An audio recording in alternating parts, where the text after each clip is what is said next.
We'd like to welcome you to everything there is to know.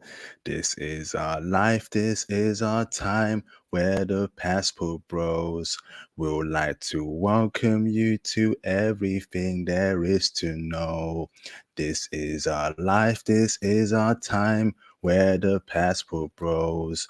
We'd like to welcome you to everything there is to know.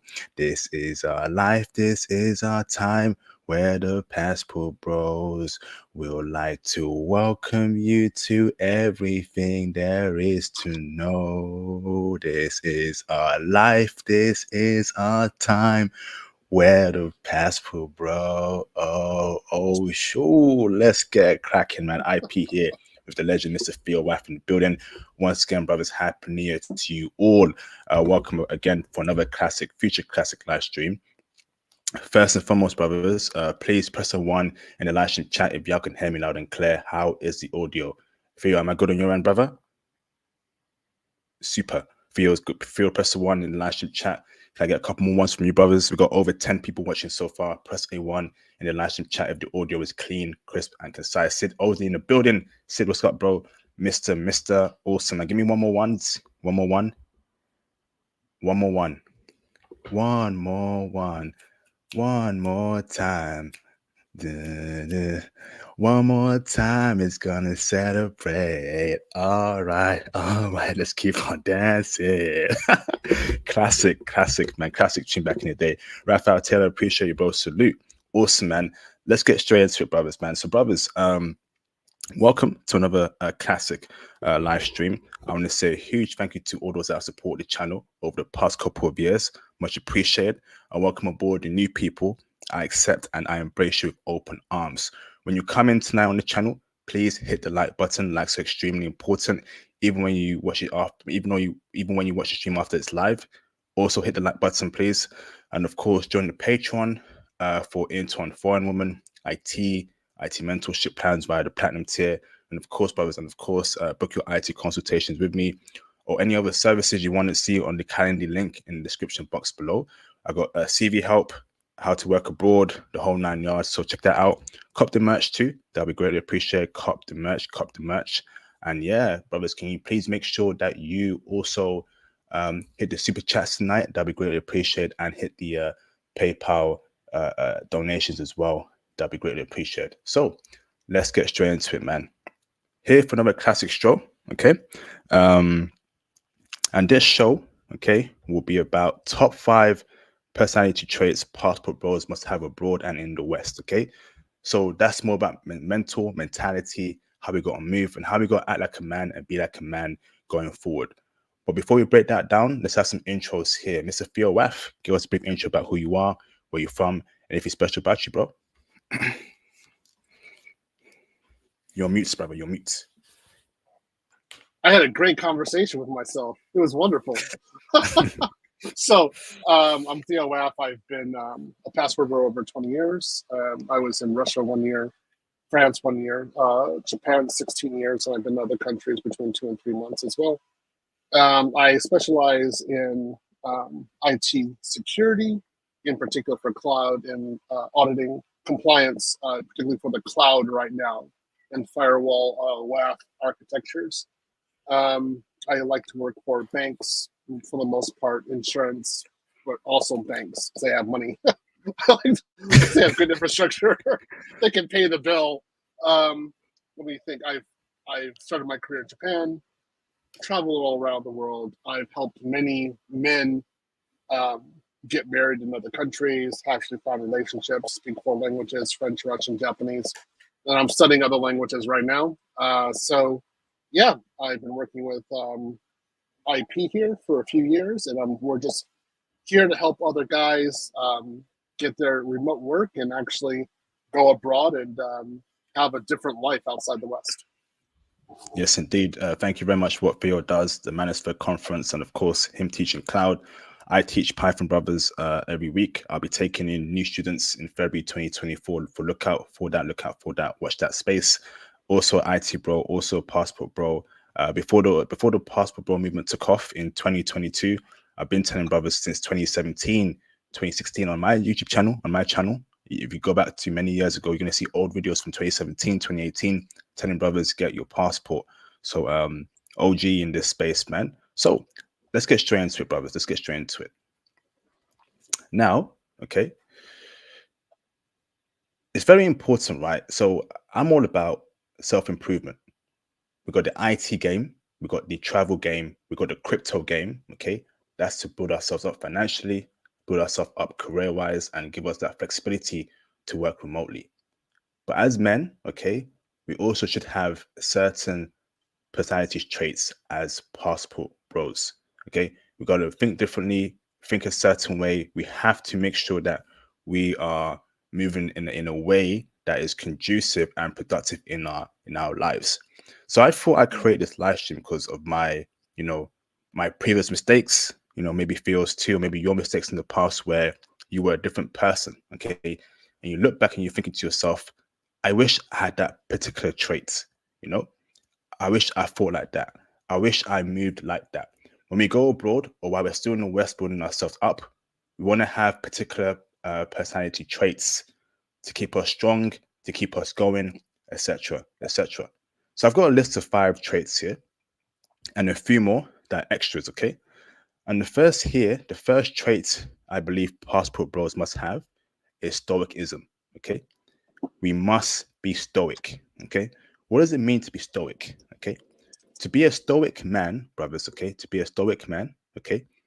You have to endure pain or hardship without a display of feelings, all right? So you must be stoic. You must check out, okay? You must, right, not let the BS of the world get to you. Stay on your purpose. Be stoic, all right? Don't show feelings. Don't show weakness. Just be stoic, okay? And I think it's very important we're that way, not only in the workplace, not only in around our surroundings, but even in relationships too. We've all heard that women don't respect weak men. Okay, so if you're constantly showing weakness, if you're constantly being annoyed by things, if you're not stoic, okay, the worldly evilness could get to you and break you apart. What's your thoughts about that particular trait there, Theo? Yeah, I definitely agree with you. Um, I think it's actually very necessary to be stoic in the world, particularly as a passport bro. And you're going to have times when you go abroad, and like I'm going to kind of go along with what El Guapo and Andrea Love Crossing Borders were talking about. You're going to be speaking another language, and you're going to look bad. You're going to look stupid, and you have to just continue speaking, or you have to continue going even when people laugh at you. I've had it happen to me. I'll never forget it, but I didn't feel bad. It was more like a reason for me to go back home and study even harder, and that's what I did. So you're going to, if you're going to go abroad, like there'll be times in which there are cultural problems. Like you'll see something that you don't like, that it goes against your cultural values, or maybe somebody laughs at you for something because you're a foreigner or something like that. You can't allow any of that to affect you. You just have to be stoic about it and be like, all right, whatever. And then just keep on going and don't allow anything to affect you at all. You can't get angry at the natives. You can't swear even though you want to. You can't get physically angry. You just got to deal with it. And I would say, again, if you guys know me, you know I lift weights a lot. I love lifting. One of the things that I like about lifting is that it's painful, especially if you're doing PRs. You're gonna go through muscle tears, and it's gonna hurt, and it's not gonna be pleasant. And you just get used to that level of pain. If you can train yourself to endure, being abroad is gonna be a lot easier, because you'll be like, okay, fine, I'm going through some pain today, but tomorrow will be better. And that's it. You just keep on going. Facts.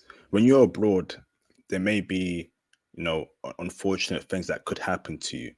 Okay, that you didn't foresee it, you didn't expect it. Be stoic. Ooh. Be stoic. Be strong and be stoic. Be focused. Have a stern face. Don't show weakness. Okay, you're in a whole different country, whole different environment, and even in the West too, they're gonna try and test you. Women in your workplace will try and test you. These crazy modern women will try and test you, right? The Pookie and Ray Rays will try and test you. Be stoic. Don't play their games. Let them know it ain't right, but be stoic. Okay? Because there's a lot of evilness happening in the West, but don't let it get to you in that right field. Even within the West, you gotta be stoic as well, bro. Yeah, you do, and you just, I get, without a doubt, you have to be stoic. But I mean, there's going to be time again. This has happened to me, guys. There'll be times in which you lose your visa. There'll be times in which your passport is stolen, or you just can't find it. You don't know where it is. There's be times in which everything is closed. You're hungry. You can't get any food any place, and because you didn't know the custom of the area that you're at, so there's just no food available. You have money, but there's no food available. ATMs don't work. Your debit card doesn't work. Your credit card doesn't work. You can't find your money. You can't find your passport. You need it for a hotel. Like these kind of things. These are just small things. These kind of things have all happened to me, and you just got to be like, it doesn't matter. Just you're fine. You can deal with it. Of course, deconstruct the situation. Okay, you've lost your passport, you can't find it. Think back to where you used it last. Don't panic. Don't overthink things. Breathe in, breathe out, and assess the situation. That's why we're men. We're logical. Never think emotion like women do. Think logically like men. And brother, stoicism is all part of logic, and logic ties into stoicism as well. Be a logical thinker and assess your situation and your surroundings, brother. Ain't that right, bro? Yeah, I totally agree. You kind of have to be like a Mandalorian. Damn. No, to be honest, yeah. I always think that in our space that most of us need to be like either the Mandalorian or the Sith, but in particular the Mandalorian, just because you're always going out and conquering new territories, doing new things, and you're depending on your own strength. And you have a group of other people who will be there for you sometimes, but they are gonna you are gonna have suffering, and you're gonna have a hard time, and you have to be ready for it. And the whole thing is your mentality, how you're gonna be able to deal with it. So, you have to be stoic when you lose. You have to be stoic when you have a hard day, and you're going to have them abroad. It's not gonna be 100% perfect. It'll be a lot better than what you had before, but you will have days in which you're screaming, like you're angry. So deal with it. Facts. And even like studying as well, doing applications, applying for jobs. Don't let emotion get to you. Be stoic, keep pushing, think logically.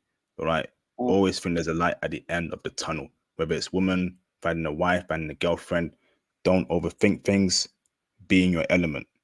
2024, we gotta be in our element. I like that statement there, brother. Be in your element. Be in our element as a passport, bro. Yep. No, I totally agree. Yeah. You just, again, guys, don't.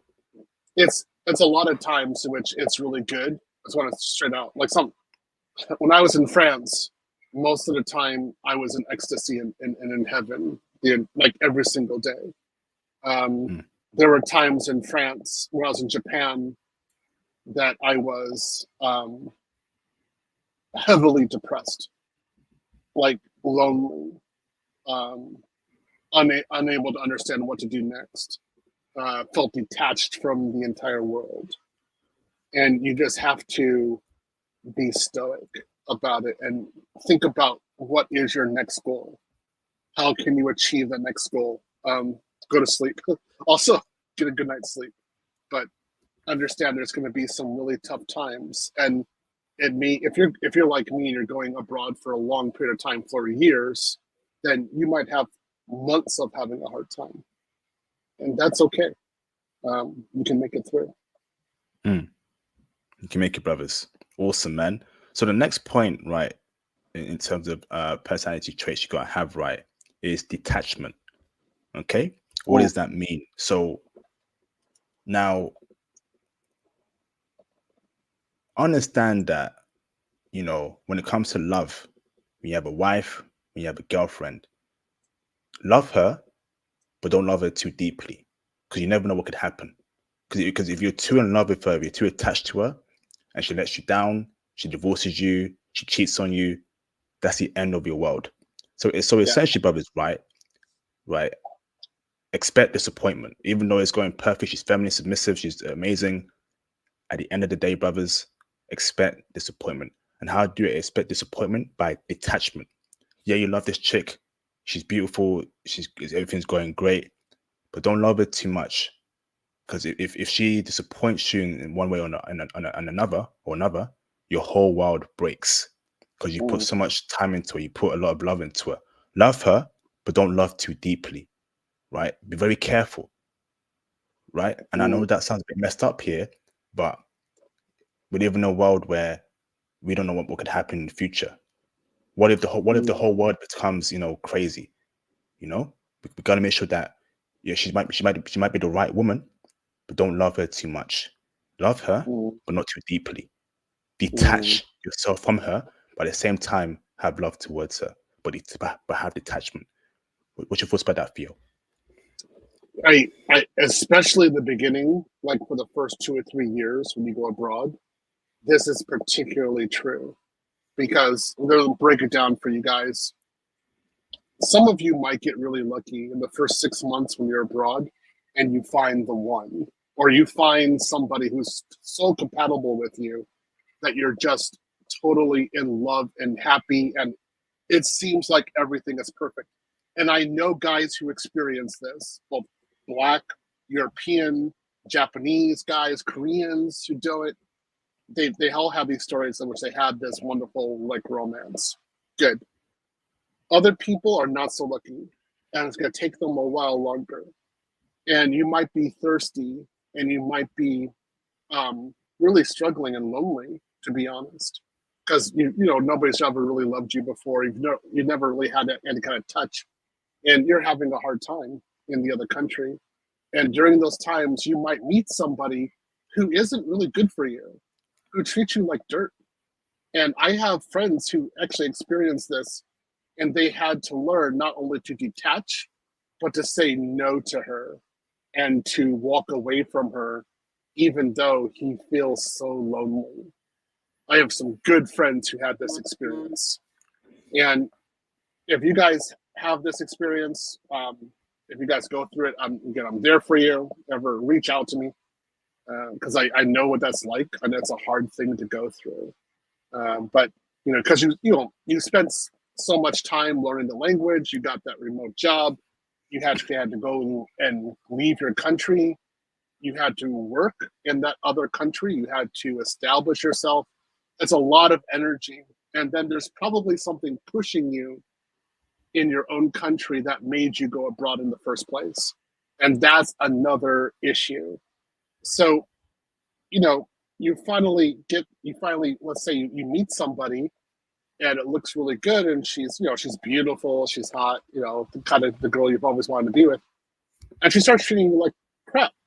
Like she says, you didn't take off your shoes correctly, or your socks stink, or your breath stinks, or um, you know it's hard sometimes to get deodorant when you're in another country, so maybe you ran out of deodorant and she thinks you stink.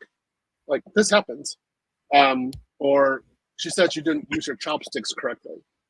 You did something as a foreigner that's normal for you, and she's ridiculing you about it, and it's her country, and she kind of has the right to do that to you. Um, you got to suck it up and leave her, and just be detached and stoic, and be like, boom, you're out. And that's not going to be the easiest thing in the world, Mm. particularly if she's got good hips and legs, and she looks at you with like magical eyes. I'm just being honest, because I've had these experiences too. And you got to walk away and just be like, I hope the best for you, and you hope the best for you as well. And then just go look for the next one. Facts, bro. Absolute facts. That's a very important point there.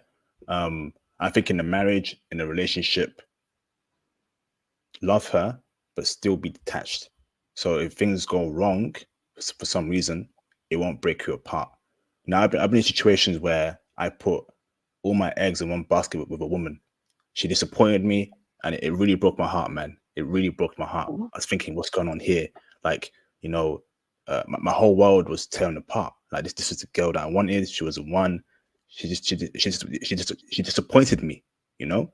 So since then, right, I've noticed that no matter who it is, you can love her, but don't go too deep into it. Be very careful. Okay. Yeah, Expect disappointment no matter what happens.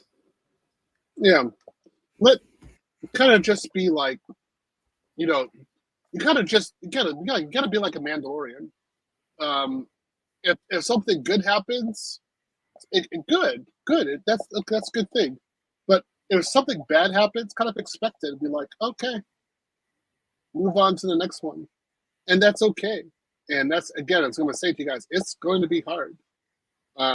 Now, it's nothing I can see people saying, well, it's the same in the West. It's a little different in the West because um, the Western girls making you run to the airport. So, like when you're abroad, you're not going to be dating someone who's going to make you run to the airport. Okay, you'll be dating an amazing woman. She'll still be amazing, but you'll have discipline. It'll happen. But it's more likely you're going to find the one there. So just keep that in mind. Facts, absolute facts. So the next personality trait that past proposals must have, right, is having a pro black men first mentality, pro Mm, straight heterosexual uh black men mentality. mm, And why do I say that, right? I'm sorry, but the black community in the West is a disappointment. It's over, and I've accepted that. I've accepted that we as straight black men are the last in the community. No one cares about us. Okay. So we got a community that cares about every other group of people apart from straight black men. Okay. We have been lied to, right, to give our resources and time to the black community. And he ain't done nothing for us. He mm. ain't done nothing for us in a minute. Okay.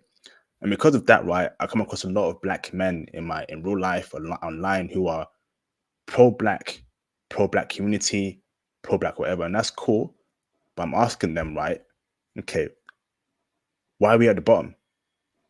Why doesn't the black community uplift the men in their community? Why is it only the sisters, right, that are always uplifted?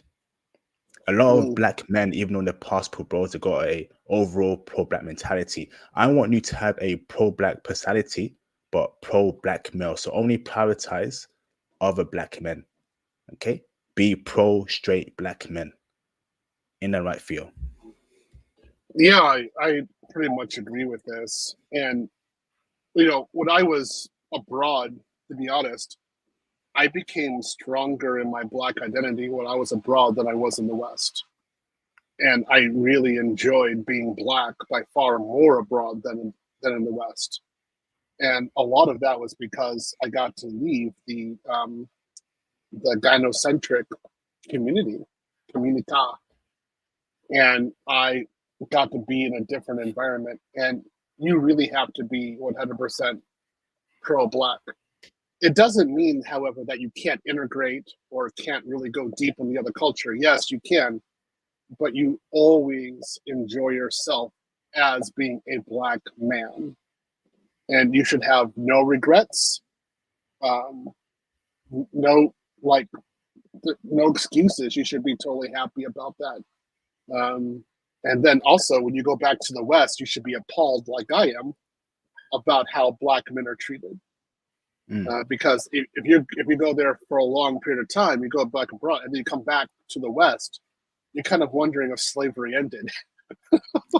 Damn, damn. Yeah, it's true. Because you're like, Mm. how how can black men be treated this badly? Like really, like what's going on? This is horrible. And then you're starting to think whether or not this is by design.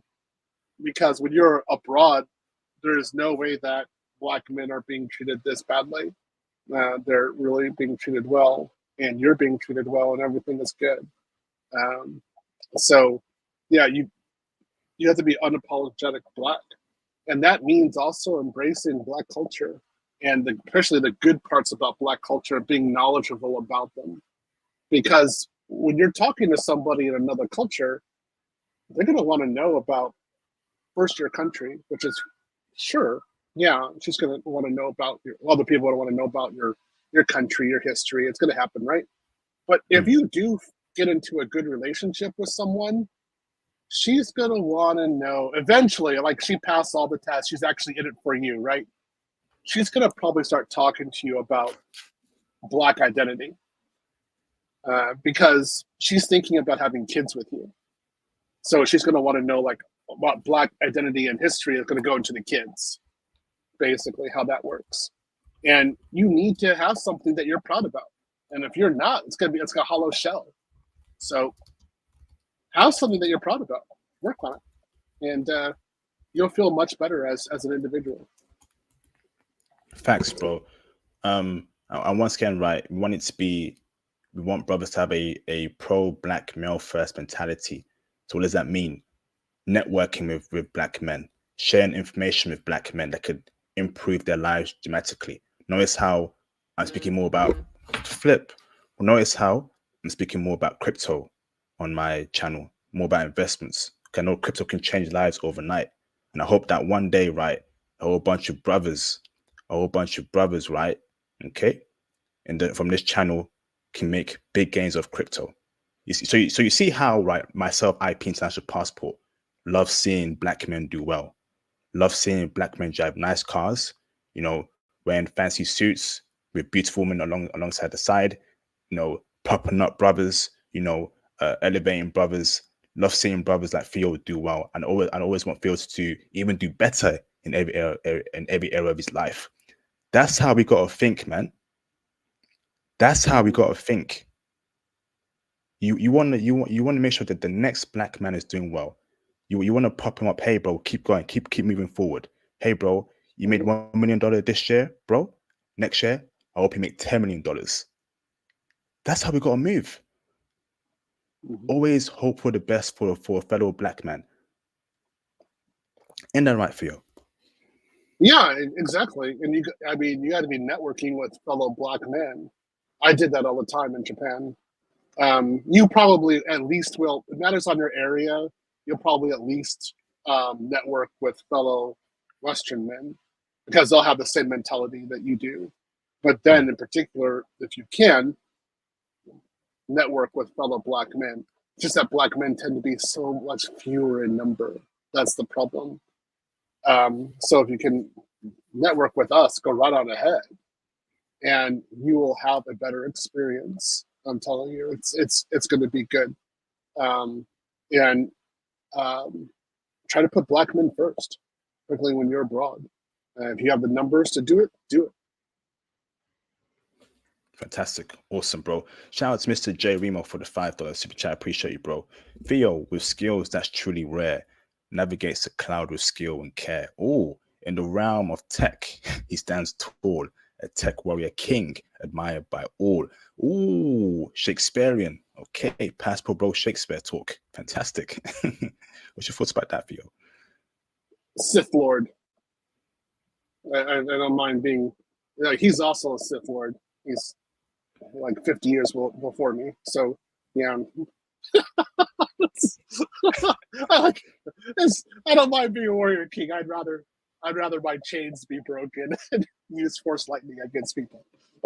Thanks, Rio. Thanks, Rebo. That's very good. I always like when you do that. He's been doing a great job, and he's been teaching in the class. He taught on Saturday, so it's pretty good. Wow, you taught brothers. Nice one, J Remo. You're doing well. Good to hear you're doing well, brother. I hope you, Yeah, if he's still a student, I hope you graduate in flying colors from university, brother. Awesome, bro. yeah. So, You know, he passed uni. That's probably too easy for him. He's gonna he's gonna be a really great engineer pretty soon. It's just a question. He's got to get into the workforce. He's worth about, I'd say about $250,000 per year. He won't get it at the Amazing. beginning, but he's worth $250,000. Yeah. That's fantastic. I love hearing that, bro. So the next personality trait that I think is important for passport bros is moving like a ninja. Okay, Mm, moving like a 1%er of the top 1%. So you know the way this world is ran, right? There are people that we don't know about, but actually have a lot of pull in politics in certain industries, but we don't know they exist. They could be the mm, guy next to you, sitting down to you next on the train or on the bus, and he's a multi-billionaire, and he can make decisions that can change the stock market within an instant. But you don't know who he is. Okay, mm, now there's power in moving in silence. What does that mean? Plots mm, for domination. Okay, think about applying as to what the current people who run America right now. We know who they are. I want that for brothers. These people that run America and the West, they move like ninjas. You only hear of them, okay, if there's some sort of controversy or whatever and they're exposed. I want mm, that for brothers too. When you're abroad, you move like a ninja. Don't put yourself too out there abroad, okay? You want to mm, be behind the scene in mm. Yep. Japan, in Colombia, in Costa Rica, and you want to be doing power moves, moving in Yep. silence, Mm-hmm. in a shadowy background. Isn't that right, Theo? 100% agree. You don't want to be too much out there. Don't want to do anything that's considered to be narcissistic in nature. You want to be a facilitator, and a guy through whom people can network, guy who gets things done, and guy who facilitates lots of communication and internetworking between different parties. And you don't need the spotlight on you. You just need to get things done. So I I got good at this in Japan, although I didn't always do it. I screwed up sometimes because I was a little stupid sometimes. But if you are able to go out there, like say like Brazil or Colombia, and you're the guy that helps get things done, you're going to be so valuable. And so I really encourage men to have that tactic, have that personality trait when they go abroad. Mm. Um, don't don't be like it's all about me. Look at this hottie. I've got this baddie with me. Blah blah blah blah. You don't want to be like that. No. In fact, you don't even want to talk about the girl you've got. You show it to some people every once in a while, like behind the scenes, so they see who this woman is. But for the most part, you're not showing her out. It's not something you need to do. It's drawing attention in a way that you don't need it to draw attention. Um, if you're of course, if you're going out with her, that's a little different. But you're not. It's not like you're going in front of the restaurant and saying, "Sing this baddie, I'm doing her." No, nothing like that, right? You even online, you just be like, kind of like me, like if you go to my Facebook, there's no profiles of women except for my Japanese wife before, right? There's no women there. But if you know me and you're in different groups, you'll see photos of the women I'm dating, right? I don't show it. So you got it. Also don't I usually don't show the wealth that I have. Mm. Some things I do, like my gym, but a lot of things I don't show at all. Don't need to. So be like that, guys. Be kind of stoic. Facts. And also, yeah, mainly in terms of business moves, controlling industries. So I want us to have that, control mentality as brothers, as black men, Mhm, right? mhm, Controlling, being the guy in suits, being executives, but being in the background, being those power players, but no one knows who you are. No one knows who you mhm, are. You're a shadowy figure. That's what I want for us abroad. You know, mhm, we need to have that kind of influence, but not too out there, but within the shadows, behind the shadows. In the right mhm. field. Yeah, I mean, totally agree. Like, I'll give you one another example of this. Like an ABW went abroad, and she was like, on the airplane, I saw a lot of black men, and then the next day, she didn't see any black men in the areas where she went to. And I was like, cool, those guys are doing it right. Yeah, Mm. they're not being seen. They're doing things, they're getting things done, but they're doing it unseen. You guys want to do it exactly the same way. Then you'll be successful. Facts. Awesome. Awesome. So the next point here, Theo, is temperament. Okay. Mm, Temperament, extremely important. Don't let things get to you and don't react in a reactional manner. Right. A lot of guys ruin their lives when they act irrationally. Okay. mm, Think strategically. Okay. Don't mm, don't rash out. Don't punch anyone unless you're being physically attacked. Don't be the first guy to hit someone. Let him try and hit you, or let her try and hit you before you hit back. Don't be the first mm, guy to hit back. Okay. Don't act mm, irrational. Have temperament. Because when you go abroad, people may test you. Okay. You know, don't don't fall up to their tricks. Even in the West too. Pookie, Ray Ray, Becky, Keisha may want to start something with you. Be cool. Okay. Don't have mm, temperament. Be careful, be calm, cool, collected. Assess the mm, situation and know what to do from then on. mm, In the right field. mm. I very much agree with this. You have to have a very cool temperament at all times. You can't all even okay. So I'm American, right? This is going to happen, guys, particularly for you Americans, because American foreign policy tends to be a little whack sometimes.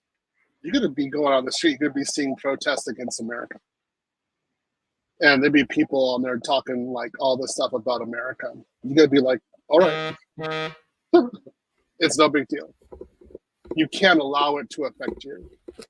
Um, when you, um, if somebody might come out and say, for example, that all foreigners suck, particularly foreign men, and that Western men are blah, blah, blah, blah. And you got to be like, okay, that's fine. Just keep on walking, keep on going. You don't even allow it to affect you. Um, you just got to, it really can't affect you at all. Um, they might they might say that foreigners are, they're talking about Western people. They're like, Western people are illiterate, don't know the local culture, arrogant, blah, blah, blah, blah. And you're like, all right, just keep on going. That's why I always say, like, make sure you have a good mixtape. Like, I'm so old, mixtape. So, like, a good, I would say a good set of songs on your whatever listening machine you've got. You've got some earphones, just chill out, listen to your music, keep on going. Don't even allow it to affect you. Always always be mindful of your purpose and why you came to the country in the first place. And don't allow anything to deride you from your purpose or your destination. And you'll be just fine. Not always going to be easy. One of the things that I really suggest you guys do, I kind of want to talk about this a little bit, is you need to make a persona when you go to the other country. And this persona is your foreign persona in that country. And the natives interact with that persona. They don't interact so much with you. And if you can do this, you'll be fine because you won't take anything personally. But if you are always like I'm a black man and I'm a black Texan, or like I'm a black Illinoisan, or a black Californian, right? Right. If you always have that like number one nationality, you're gonna get hurt. They're gonna insult you at some point. You're gonna take it personally. But if you have that persona and they're interacting with a persona, they're not interacting with you, you're gonna be fine. And so every country I go to, I always have that persona ready. Because I go there for a long period of time, and I allow them the foreigner the natives to interact with my persona and not so much with me, and everything's cool. So keep that temperament, you'll be just fine. Facts, absolute facts. Speaking of facts, there, like, now I'm not saying brothers don't defend yourself. Defend yourself when needed to. Speak back when you need to. Don't be that guy to punch anyone first, to harm anyone first. Have cool Mm, temperament. Okay, be very careful abroad or even in the West too. All right, as brothers, there's a target on our back. A lot of people mm, don't like black men. A lot of people don't like straight heterosexual black men because of who we are, right? Because we were born this way. They don't like our skin color. So don't give them that juice to ruin you. Okay? yeah. It's a very It's, harsh it's world, come on, bro. especially if you're dating a dime in their country. I'm just serious. If you're dating a really gorgeous woman in their country, just be like, okay, because you're like, I got somebody by far better than you can get in your own country. So, all right, just, it's okay because you know who you're going to later on. So, yeah, it's all right. Oh, that's a bad thing to say, but it's true. Facts. Facts. So that is one, two, three, four, five. So extras, okay. Theo, do you have any Mm. extras or should I share my extras? Share your extras. Yeah, that's fine. I think the one I wanted to bring in was actually the external persona. I like what somebody said in the chat. You said you have a Japanese you, a German you. That's actually very correct. I have a very strong Japanese Theo, for example, and I can turn it on. I could actually turn it on sometimes in America if I need to. I have a very strong Russian Theodore, and then of course I have a French Theodore. And I in each area I act differently, so I have to have a different persona for that native for that population. Um, I didn't have a Thai Theodore because I didn't care. In the Philippines, I definitely didn't have a Filipino Theodore. I that there that you don't have to do that there. But I'm making a Colombian Theodore right now, and now a Brazilian Theodore, and so now I'm going to be a Thai one. So I'll be there for a longer period of time. When I was in Ukraine, I used my Russian Theodore at that point. So if you always have that different persona, you're going to be just fine, guys. So yeah, make sure make sure that the natives have to spend some time to actually get to know who you are. Until they do that, they're dealing with your persona. Fantastic. Awesome. So extras. A great, a very good personality to have, right, is having foresight. Always think about the consequences of your action and always think about what the future is waiting for you. Okay. So, you know, let's say you're investing in a stock, right? It's very low right now, but think about what it could give you 5 years from now. So let's say Tesla stock, right, back in 2000 and let's say 13, or let's say 2015, pretty low. Okay. Some promise there. Now, a lot of people would have passed on it because they thought it's too low of a stock. I don't think it'll be anything. But to have foresight, you're thinking about, okay, what could Tesla be in 5 years from now? Could I see many cars on the road that are Teslas? Could I see its profit margins go up? Could I see them go into AI, into energy like Elon Musk says?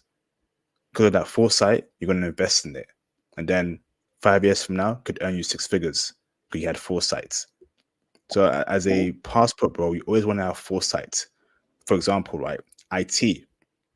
Let's say, right, you start studying IT today and you're thinking, should I do IT now? It looks difficult, it looks long. But think about a year from now. So from January to the end of this year, think about how many certs you could get and you're getting your first IT job. Always think Mm-hmm. about foresight, the future, what's waiting for you.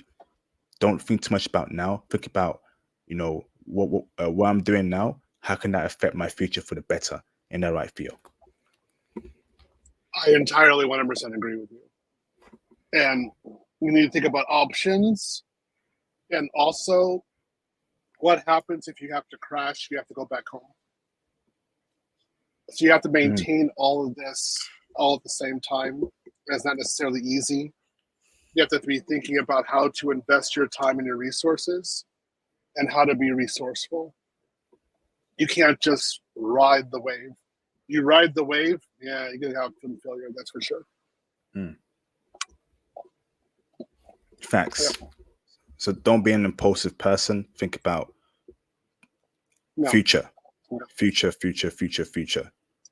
Always be thinking about the future, and also be mindful of where you are now. Be mindful of your surroundings and how to act, and then also try to remember how you got there in the first place, and try to improve yourself always. If you do that, you're going to be okay. Something I always remember is usually bad events don't happen first thing in the morning. So if you wake up early in the morning, particularly in another country, and you are productive in the morning, you're probably going to be okay. But the later that you stay up, usually if there's a larger degree of stupidity that you do, and also impulsive behavior, and also egotistical behavior, and usually get in trouble for that. So do all the cool stuff in the morning, and then let that light stuff, let that go, because you need to get a good night's sleep. These are just some basic points that I always say. It always gets you out of trouble when you go to another country. Awesome. And the last point for me here is execution. All right. A great personality to have is to execute. Always do things on time and always execute on your goals and your objectives. Don't wait too long for it to be completed. Don't do that. Execute. Just do it. Right? That new language you got to learn, just do it. Don't postpone it for too long. Execute. Because doing things is actually what's going to change your life. Opening that book, taking notes down, that's execution. Okay? Yeah. Don't procrastinate too much. Execute. What does that mean? Don't watch too much TV shows, too much films. TV won't save your life, right? Those actors and actresses, they're making millions, but you're watching them make millions on their TV show. How about you make your own millions? How about you make your own career? You know, they won't save you. Only you can save yourself by executing. Ain't that right, Theo? I entirely agree with you. This is a very good point. So what the thing that I would say is don't wait.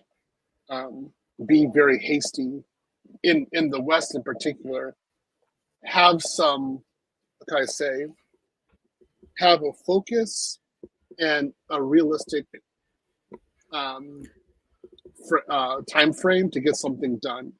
And what I mean by that is now, like as soon as possible. So let's say, for example, Ukrainian. Of course, I speak in Ukrainian.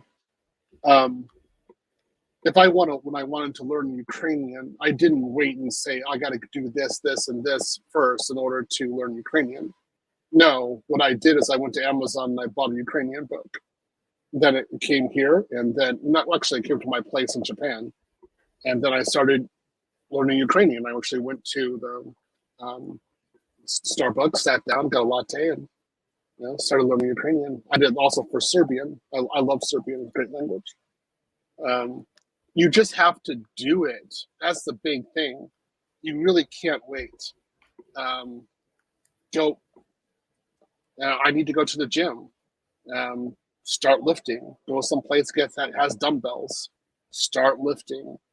Do the change. But if you don't change, you don't execute, you're going to maintain your current life that you have for a very long period of time. I'm talking decades. And then your life is going to just go by, and what do you have for it? Do you really want to work 20 years at $35,000 a year? Because we have brothers in the group who have done that. So do you want that? Is that your goal? Nope. Do you want to do basic IT help desk support for 10 years because you got a few CompTIA certs, and then you just stop serving after that, and then you got a basic job, and that's all you ever did? You just sit there and you don't travel abroad. In fact, you either don't you don't even go to Wales or Scotland. You stay in the proper UK, or in the United States, you stay within your county. You barely leave your county. You don't even go to another state. for 5 to 10 years. All you do is just keep on working. Is that you? Because there's a lot of people who do that. So you got to stop it and actually break those chains, break that pattern, and do something different. You must execute. Facts, absolute facts. Those are all my points, Theo. Do you want to add anything else before we start reacting to some videos? No, I think those were actually pretty good. These are pretty much to the point. I was going to say, guys, when I went abroad, when I did Japan, I had to change a lot and sacrifice a lot and just be about going. And that was the only way I got to Japan. It wasn't just like, oh, I guess just one day I'll do it. I had friends in America who wanted to go to Japan, and they were just kind of like so about it. They never went to Japan. They didn't even get Narita Airport. They barely even watch anime. Like they never made it. I just thought back and like, why did you just wasted all that time? Like, why did you do that? I have plenty of friends who haven't even been to the Caribbean. Like, they don't do anything, and you just have to be about it. I want to say one thing, guys. When you actually go abroad and you execute, you will be a part of a group of other people who also change their lives. And they're about it. They're about going out and doing something different. And that community is going to be your lifeline.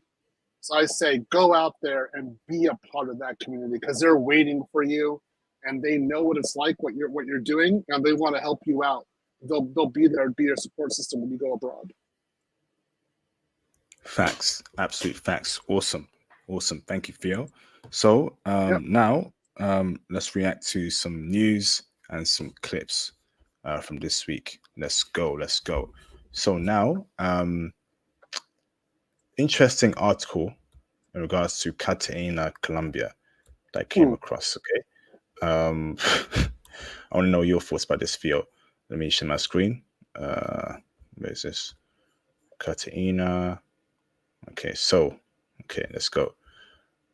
Share screen, present, share screen,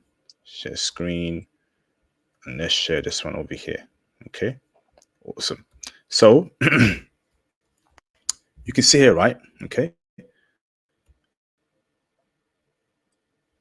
Cartagena implements Plan Titan 24 to recover order in the historic center. Okay, so what does that mean? So going down from here, the article says that the mayor of Cartagena and Cartagena, or whatever it's called, is in Colombia. Dumek Turbe Paz has launched Plan Titan 24 with the aim of restoring security and preserving, okay, the integrity of the city and its emblematic historical center. Okay, what does that mean? So essentially, right, Decree 333 of 2014, right, signed by the mayor, establishes a series of extraordinary measures that will be in effect until May 31st, 2024, focusing not only on security, but also the eradication of sex tourism, okay, right, and certain other activities.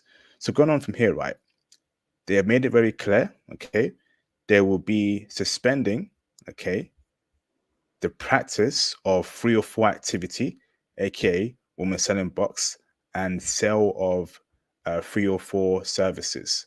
Okay, the practice of 304 and the sale and promotion of 304 services in the historic center is suspended.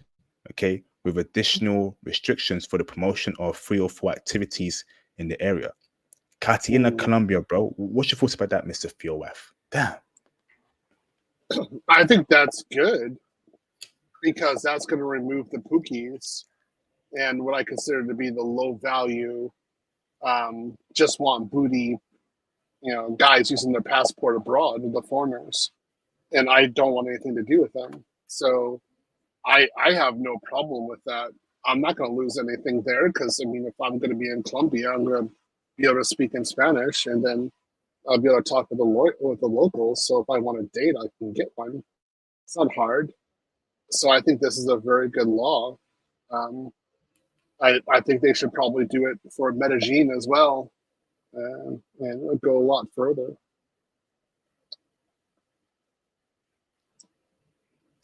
Wow. Yeah. Okay, obviously we've heard in Colombia a lot of dudes are getting robbed, they're getting drugged. Dudes that bring, back low value chicks from what I see, chicks that Mhm. they meet on Tinder, chicks that, that definitely selling bucks, they're bringing back to the apartment, they get Mhm. drugged, they get robbed, etc., etc. So, brother, you're for this particular suspension, bro, in terms of them, getting rid of 3 or 4 activity. Yeah, I'm entirely for this, and um, I'm actually, to tell you the truth, I like Brazil's visa requirements as well, because um, it it further deters Pookie and Ray Ray from actually using a passport, and then in that country, and it also deters low level behavior. So when you hear these guys getting drugged, well, the first thing I'm thinking about is, why did you think you were going to score so easily with that woman? Or what were you thinking bringing her over to your place in the first place? Like, what were you doing? What place were you in? And I'm usually looking at the guy. I'm usually critical with the guy, the foreigner. Because I'm just like, I've been abroad for how many years, how many areas, how many countries? I never had that problem. It's because I wasn't doing stupid stuff in bars. Like, sure, I went to bars, I went to clubs, I've had some fun, but I wasn't doing stupid stuff there. So what are you guys doing? And it's, what I always think about it is that these natives, it's these foreigners, these Western foreigners thinking that they can get something without actually investing the time and effort to understand the culture. So, you know, oh, you're a poor girl, I'll just be with you and maybe get something from you. Something that's it in a nutshell. So yeah, I think it's these kind of laws are good, and I hope Colombia and other countries um, put them on, not only in certain cities but in all cities around the entire country. I think this is good. Interesting. Yeah. I don't pay for box. Um, Mm. you know, so I think I'm not going abroad to deal with 3 or 4 women. I'm going abroad to find wifey, find a girlfriend, get intel for Mm. brothers. And I think obviously the whole drugging stuff, right, is due to some brothers dealing with low value women, in my opinion, Mm. and Yeah. women that, and that's got to stop, in my opinion. Brothers got to stop dealing with women that are low value in these certain countries. Mm. It's not good look. And it's not good look. It's not good look at all. It's these guys not taking time to actually get to know the woman. So in one way you can say these guys are low value themselves.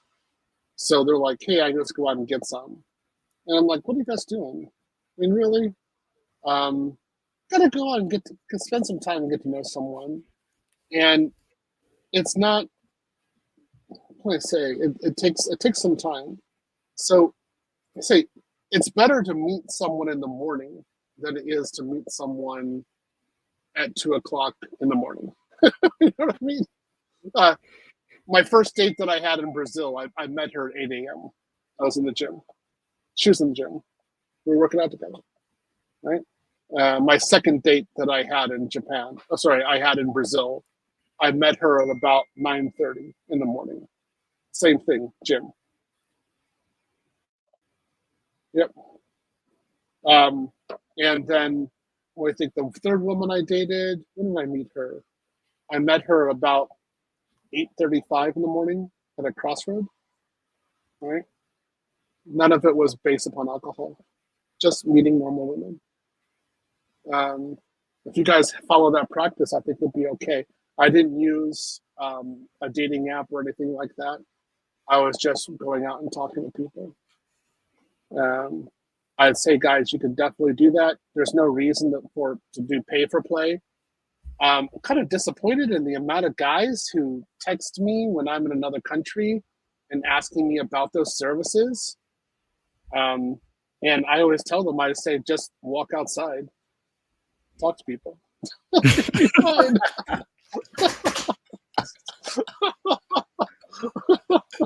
Like, what are you doing? Like, why do I need to do that? Like, why would I could date like this really amazing girl, and she's probably gonna invite me over later on to her family, and they're gonna cook like authentic food and feed me.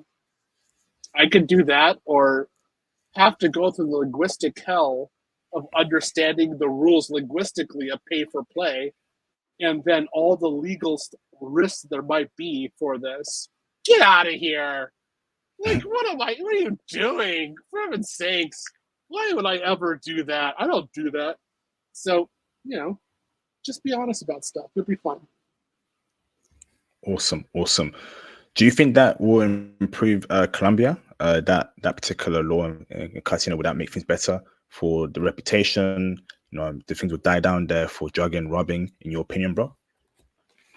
I think they need to crack down on those people who are the groups who are doing that. That's the first thing. But I would also think they need to have the $2,000 in the bank account visa requirement in order to go into the country. That'll go a lot further. So basically, so you're saying that before brothers, anyone can go to their country, right? They need to have a certain amount in their account for them to be accepted as for a visa requirement. Interesting. Yeah, they have to actually show how they're earning their money. I much more prefer that. I'd rather go that way. That'd be because that improves the quality of the foreigner who's actually going on there. If they could have additional crackdowns within the country for crime, for criminals in the country, that would also be good. But it's kind of like this, okay, so America and English. Why is it that, except for like Johnny Somali, who's nuts, why is it that you have very few Americans and English arrested in Japan? Well, it's simple, because Japan requires you to have a 4-year university degree in order to get a visa in Japan for America and for the UK.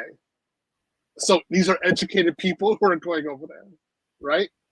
So why do you have Kiwis and Aussies doing stupid stuff in Japan sometimes with it? Because you don't need to have a university degree from those countries to go to Japan. You see the high school degree. So you get other people coming in, woo, let's do some crazy stuff. And that's what they do in Japan, right? It's so stupid. It's the same kind of thing I think with Colombia and Brazil, but it needs to expand to other countries in South America. They should have, $2,000 requirement, have to show proof of employment, proof of how you actually get your money. I would go even further and say, show a tax statement, tax return. Damn. Yeah. And then you can go over there, because that would actually improve the quality of the foreigners who are going over there. I'm down for that.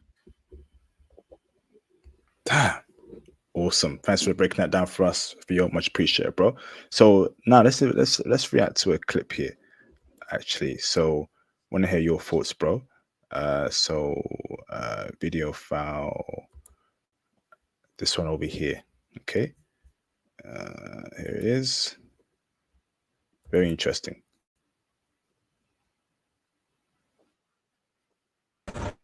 From Africa to Europe here to start life. Bro, don't bring your wife from Africa to Europe. Bro, don't bring your wife from Africa to Europe.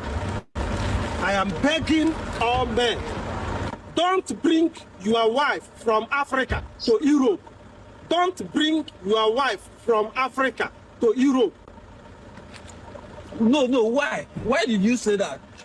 If you know that you are the kind of man that has an ego, you are a proud man, you have a chieftaincy, yes, you are a chief, you are a strong man, you understand, people respect you. Okay, that type of man that would like to control women or what? Control women. You know you are a dogu. Oh, dogu. Woman cannot talk to you anyhow. Don't bring your wife from Africa to Europe. Because if you bring them here, they will bring you down. they will bring you down. He said, if you are Odogu type, that type that control woman, don't bring go. Don't bring that woman here because she will lay you down. She will bring you down. Yeah, she will disrespect you. There will be no respect. And if any day you talk to her anyhow, or you have an issue with her, she will go and report you to police station. The next thing is to divorce you. That is the only thing they can do. Don't bring your wife to Europe. From Africa to Europe. I am telling you, from what I know about, we have many of them. Shout out to this foreign dude, right? African brother, for letting you brothers know what me and Theo have told you for the past several years now, or several months, right? Do not bring your foreign woman back to Western Europe, France, England, Spain, etc., etc., America too. Don't do it. Okay. He knows. Okay. When you bring these women back to the West, Western Europe, Western countries, you're going to lose her. Western culture is toxic. The feminism, the the culture demeaning men, trying to put men underneath women, trying to get men and women to fight against each other. It's impossible to have a functional relationship and marriage in the West. The brother has made it very clear. Don't bring her back to the West if you don't want to have a divorce within divorce papers set to you within 5 months of doing so. All right? Ain't that right, Theo? How do I explain this one? There are 2 points to this. No Western wife should bring her Western husband to Asia or South America. And no passport bro should bring his foreign wife to the West. In terms of, because in both cases, there's going to be a divorce happening very soon. I would say it's more likely to have the divorce if the Western husband is in Asia and South America. It's more likely to happen. It won't.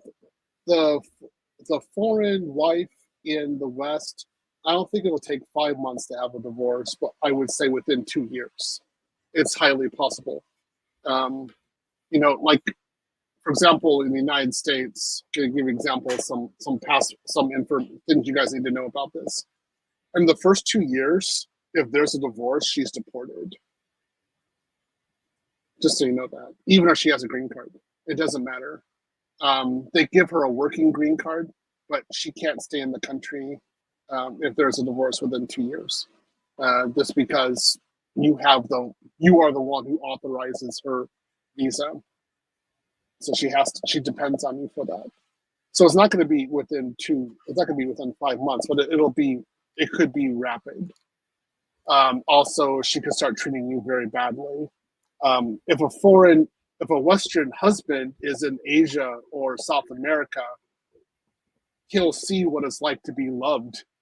And for the first time, he'll see women who actually treat their husbands correctly.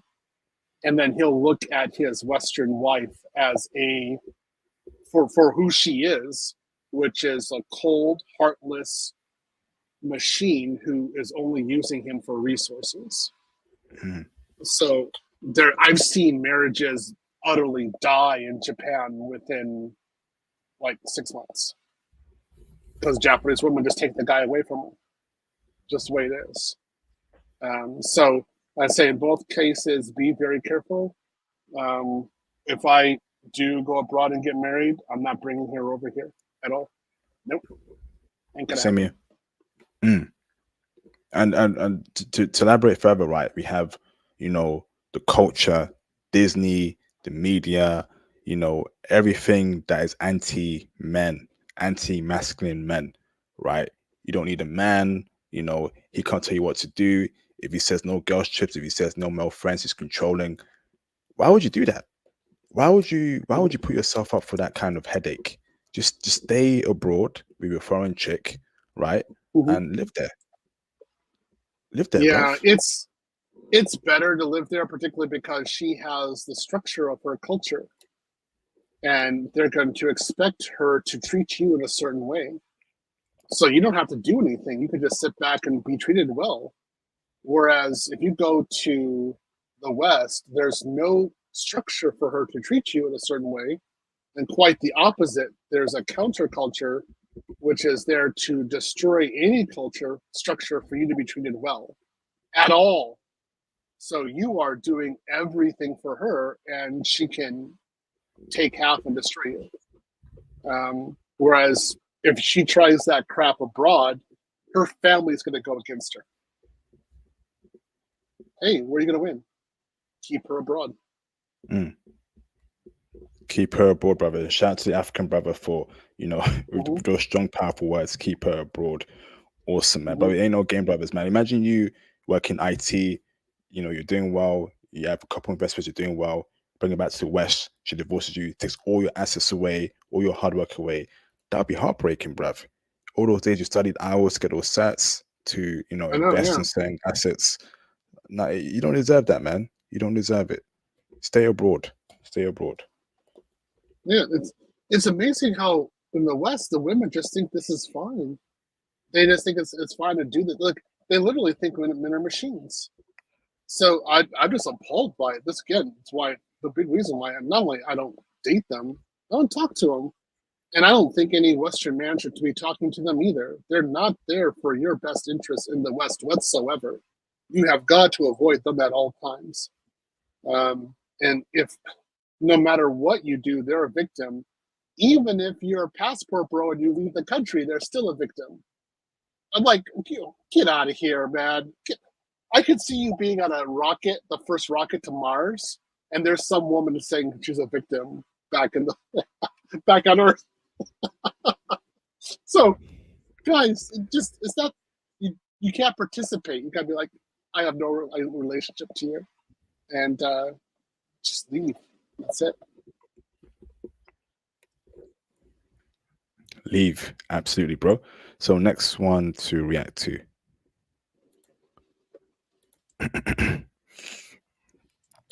Present, share screen.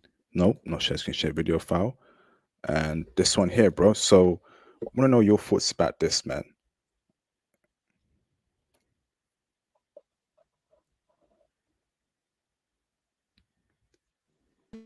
Are usually only valued for what they can do, not exactly for who they are. So there's a lot of toxicity between men, between themselves. They believe their entire existence is just like performance based. Yeah, I'm just here to remind you that that's not true. You can be a good person, and you will be valued as a good person.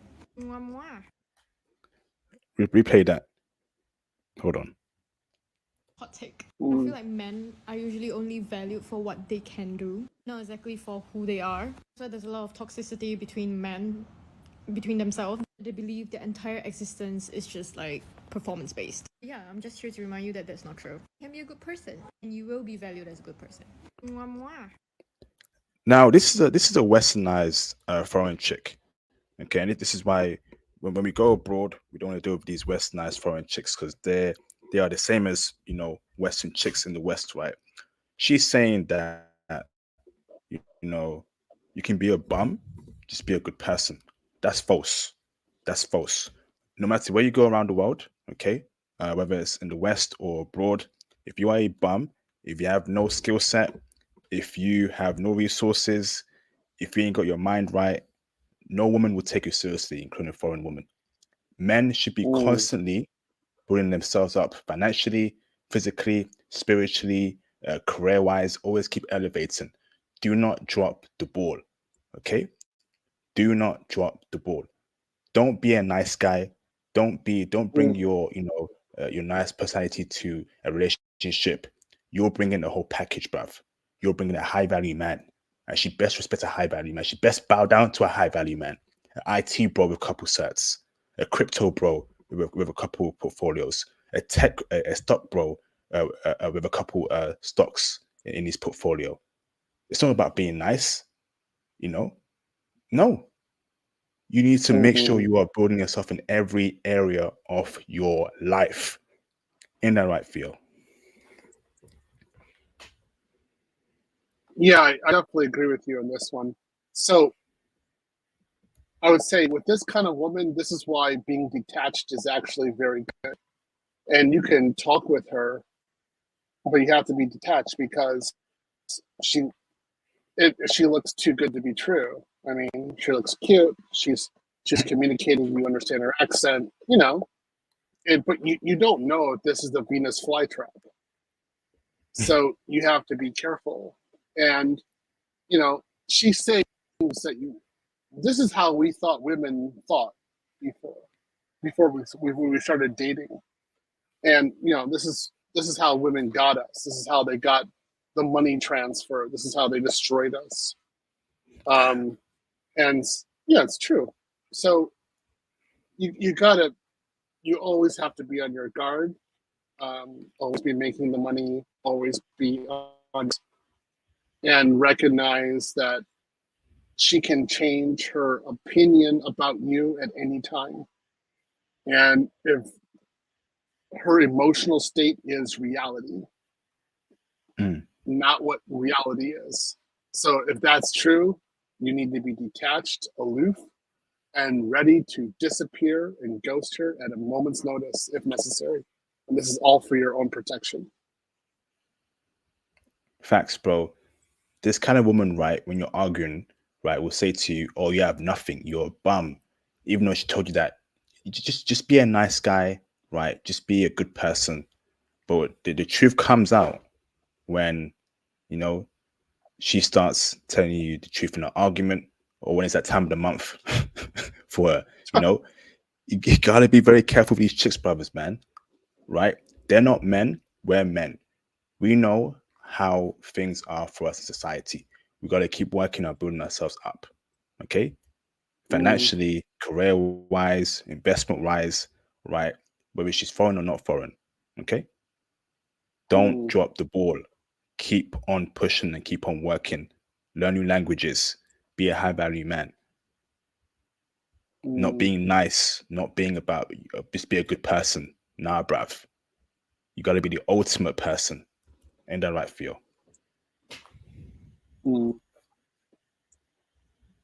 I would say you always have to be working on yourself, always be improving. Don't rest. Always be doing something. And yeah, it's just unfortunate, but the reality of the situation is you ultimately can't trust the woman. You always have to be on guard to some degree because she can change. So yeah, I definitely agree with you. Awesome, bro. Awesome. Right. So now next clip to react to.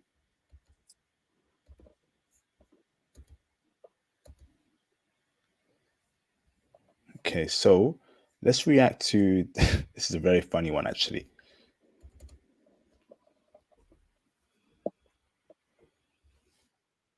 Give you the money. Relax yourself. Understand? That's you.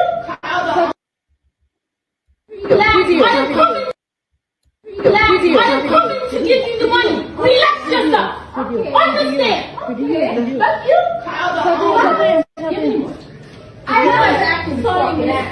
Let me tell you something. No, let me tell you something. I'm trying to be reasonable. Y'all, I asked you several times. Get me outside. And now you're trying to get money. You don't know what I'm going outside for. Why were you trying to hold me hostage? Did I get any service? So give me 15. First of all, don't tell me what to give you. I get you service. She is standing right there in the service. You need to excuse yourself. She didn't know I be talking. She is standing right. So passport sis in I believe Thailand or Indonesia acting the fool, physically assaulting someone that's working there in a nail shop or hair salon, shouting, misbehaving. Now the whole world sees what we as men go through in the West when we're dealing with these unruly women. We're not kidding. Now foreign men can see it. Now foreign women can see it. That's why we're passport bros. That's why we're passport bros. The average Western chick behaves like this, right? I hear English accent. I know for a fact that a lot of English chicks behave like that, bruv. Aggressive, ready to fight, ready to throw hands. We're supposed to deal with that? We're supposed to date that? Get out of here, bruv. Passport blows me up. Break it down for us, Theo. F this. Yeah, this is in Bali, Indonesia. These two Western women got exactly what they deserved, which was a 2-year sentence. I hope they rot in jail. The way they treated the natives was absolutely horrible, and they deserve every moment of punishment for what they've done. And this is a good time to use the verb to deserve. Yes, they deserve what they get here. And how many times have I been abroad and a Western woman gets like this, gets emotional? And what do you think I do abroad? Very simple. I deny that I actually know her or I have any association with her. In fact, sometimes I'll deny that I'm American. I'm like, I don't know. I'm Canadian. Ain't me. But those Americans are acting that way. I don't know who they are. And I'll let them, I will not help them at all whatsoever. Zero. Because they get exactly what they deserve. Hey, passport sis, if you go abroad, you act in a certain way, this is what you get. No one's going to come and help you. Brother, they got a 2-year sentence. They got a 2-year sentence, yep. Flipping heck. So Yeah, they don't play in these foreign countries, bruv. They don't play. No, hold on, no, sorry, no. And this is why, right? The West is too soft. I've been saying it for a minute now. There's too much freedoms in the West, and the West is too soft. If she did this in England or in America, she would get away with it. On the guys, because she's a woman, she's a feminist or whatever. Shout out to Indonesia for laying the law down. The West is too soft, and there's too much freedoms in the West, and that's why these women act a fool when they go abroad. That's why they act a fool when they go abroad, bruv. No one checks them, no discipline, nothing, bruv. Ain't that right, Theo? Flipping heck. Well, in the West, they're just allowed, and we just sit back and tolerate this again and again. And this is actually very bad. This should not be tolerated in the West whatsoever. But it is permitted. I have no idea what is permitted in the West. So you go abroad, see the men don't have any problems because they're not acting this way in their own countries. So when they go abroad, it's simple. They can easily integrate. It's the Western woman who has the problem because she's acting this way. She's acting horribly, and then she goes abroad. Boom, they got her. And I just sit back and say, have them rot. I have no problems with this. I've seen women like in Japan, Western women in Japan, act crazy on the job, get instantly fired, and they can't get another job within 6 weeks, and they just leave the country. Right? And they're like, Japan this, Japan that. And I'm like, look, it's your personality. It's how you acted. You acted horribly, and they got you. And that's exactly what was supposed to happen. So I just say, hey, look, strong and independent Western women, you're on your own on this one. Good luck.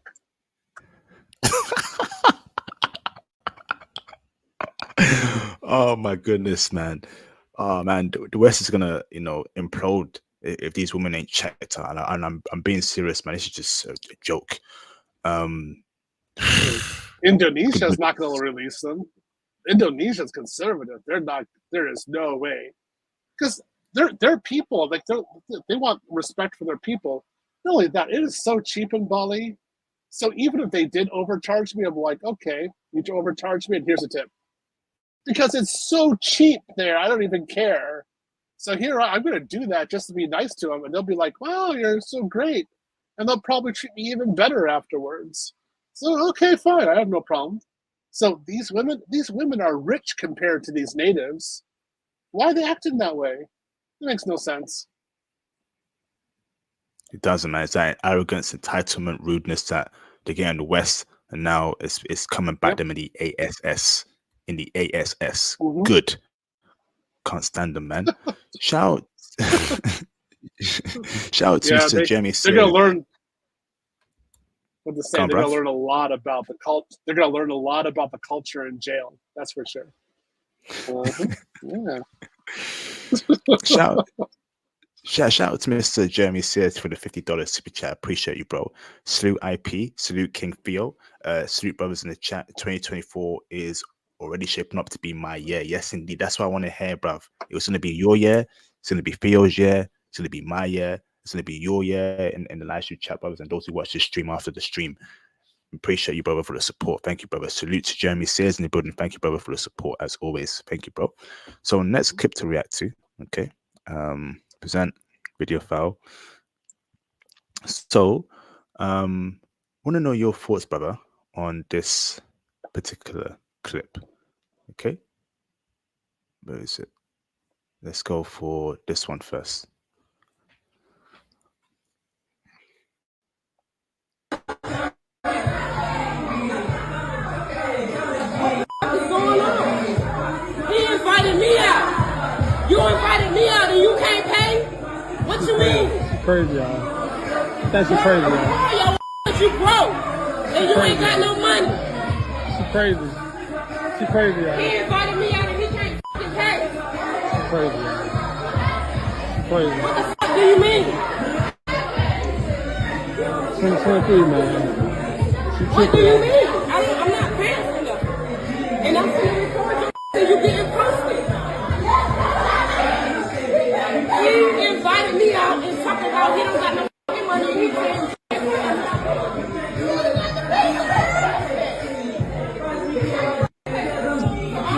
Crazy, y'all. She crazy. But yeah, I'm finna leave, man, because she's talking crazy.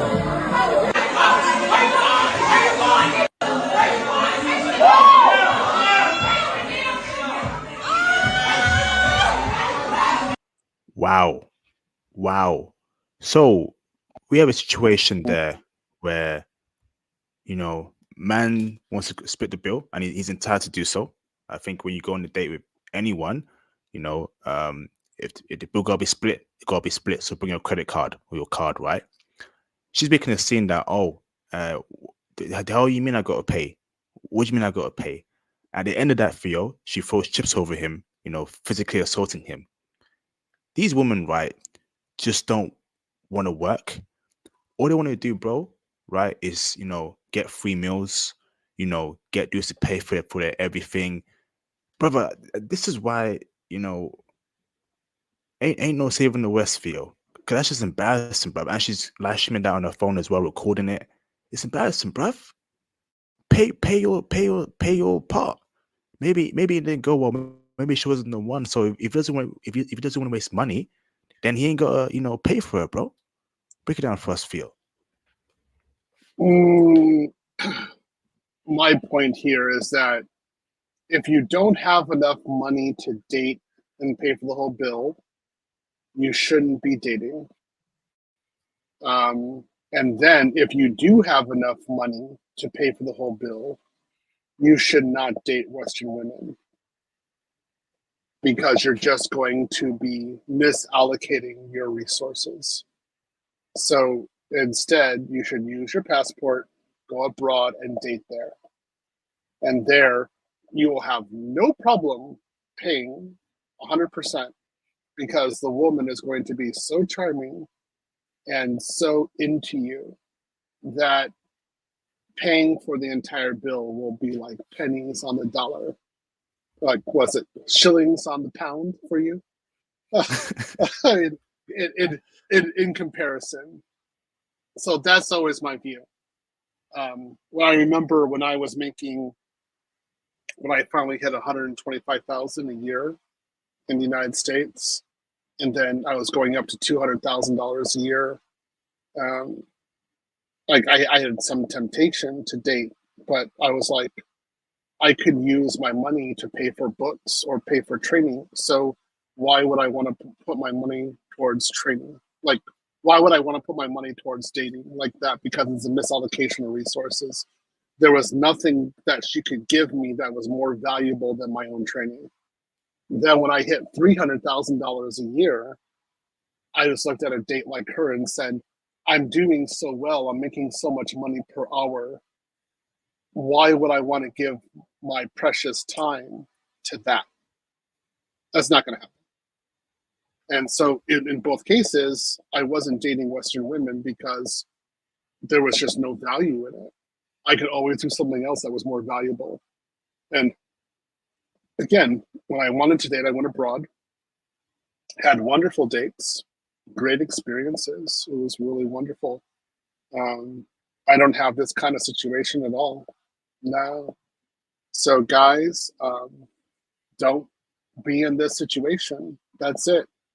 Ultimately, what this is, I think my personal point of view, this is coming down to 2 points with the Western woman. First, the Western woman is actually broke. She can't afford to pay for 50% of the date because she doesn't have that much money. Plus, she's dating so many guys. So if she pays for 50%, she won't be able to pay her rent. And then second, the Western woman is increasingly dissatisfied with the level of man that she's encountering. And hopefully that's because the high value men and the Henrys are avoiding these women out of wisdom and knowing that there's a very low return with these women. So they're just straight out avoiding them. And if that's going on increasingly, good. That means Western men are making better decisions. And if they go ahead and use their passport, even better. Facts, bro. Let me chime in again here, right? So I'm not sure if you saw the video this week, Theo, right? There's a video of a dude, right, that takes a woman out for a birthday. She brings her friend. There's like 8 people. The whole bill Oh yeah, I saw up, that. runs up to $700, bro. And all the women are saying that Yeah. you're the man, you got to pay the $700. And I'm thinking, number one, no, he hasn't, because she brought her friends, and even though she brought her friends, I'm sure her friends are not dating the guy. So why don't you pay for your own stuff? And number two, right, the pressure from all the women, including the guy that he took, including the woman that the guy took out for a birthday, okay, was disgusting, bro. Was literally just low IQ scenery that I was looking at, bro. Low IQ stuff. What was your thought about that video, bro? I would have paid the $700. I would have kissed her on the forehead and then said, "It's been good knowing you," and that's it. Broke all communication with her at that point.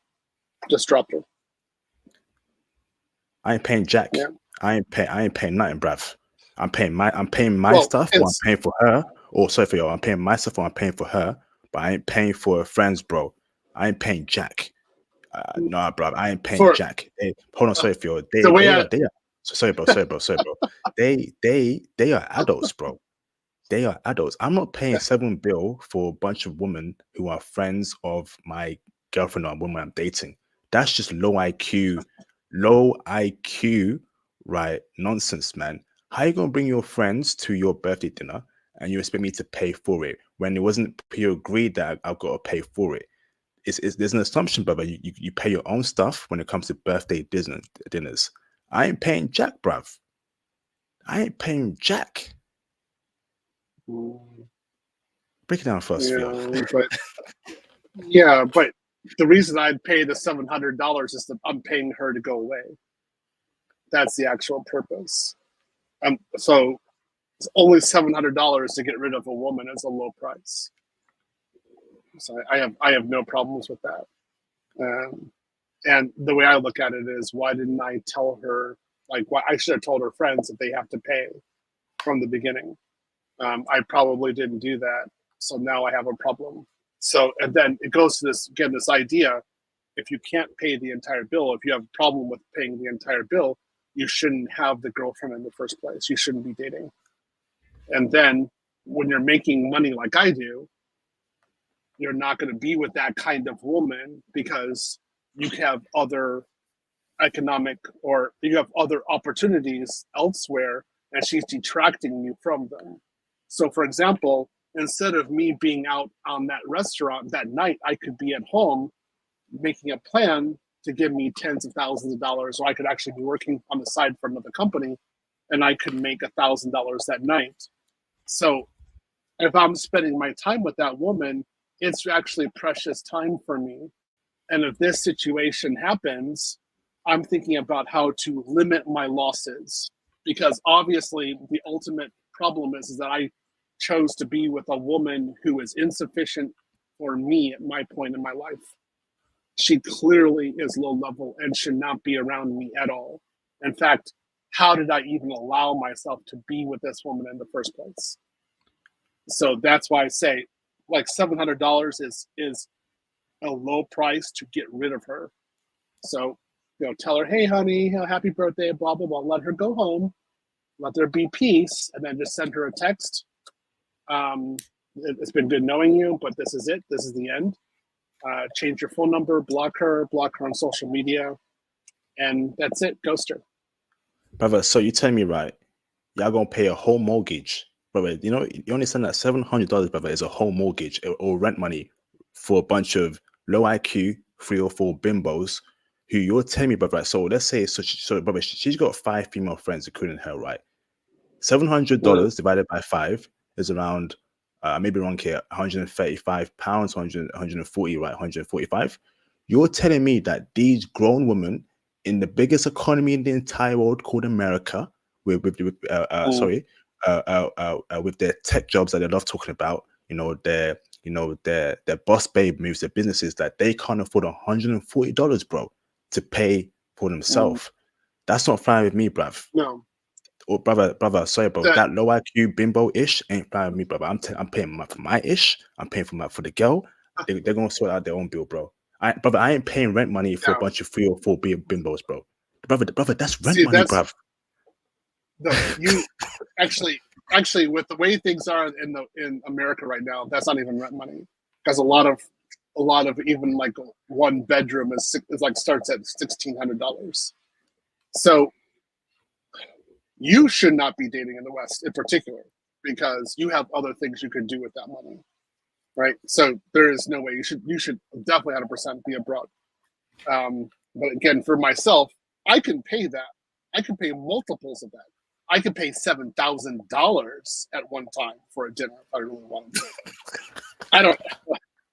Okay, I'm not doing that. There's no way. So, why would I be out with this kind of woman? It makes no sense. So it goes into like the sprinkle group who think they can get like the guy to give them money and like simp for them. This is how these are just Black women who really want that kind of treatment, and they're not going to get it. So the best way of dealing with this, guys, is don't date them from the beginning. Don't talk to them, and keep your resources for other women and other opportunities. That's it. And see, for me, it doesn't. I'm not even affected by this, because I look at this and say, why am I talking to you in the first place? Like this kind of woman. Why would I talk to you? Why would I give you any of my time? You don't deserve it. No. Oh, man. I don't care. So, yep, and that's how we say, Theo, right? There are only 5 phrases to say to Western women. Only, nothing less, nothing more. Okay?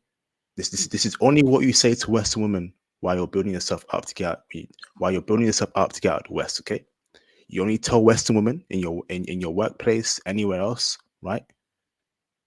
Good morning, good afternoon, good evening, good night, and goodbye. Nothing less, nothing more. That's it. I've been on that wave for a minute now, and I'm still gonna be on that wave in 2024 while I build myself up in the West. Okay, I don't communicate with Western women like that anymore, bruv. I don't look at them. When we look eye contact, I look away. I don't want them near me. Don't look at me. Don't touch me. Don't come near me. I'm on that time right now. I don't want their negative 3 or 4 low IQ energy, room temperature IQ around me, bruv. No, it's over. Yeah, I agree with you with that one really a lot. And again, you guys know, I mean, I'm loaded. I have a pretty good situation right now. When I go out, like, I rarely go out, but if I do, I rarely spend more than $30. don't, because usually if I go out and get in Texas, hold on, okay, there I am.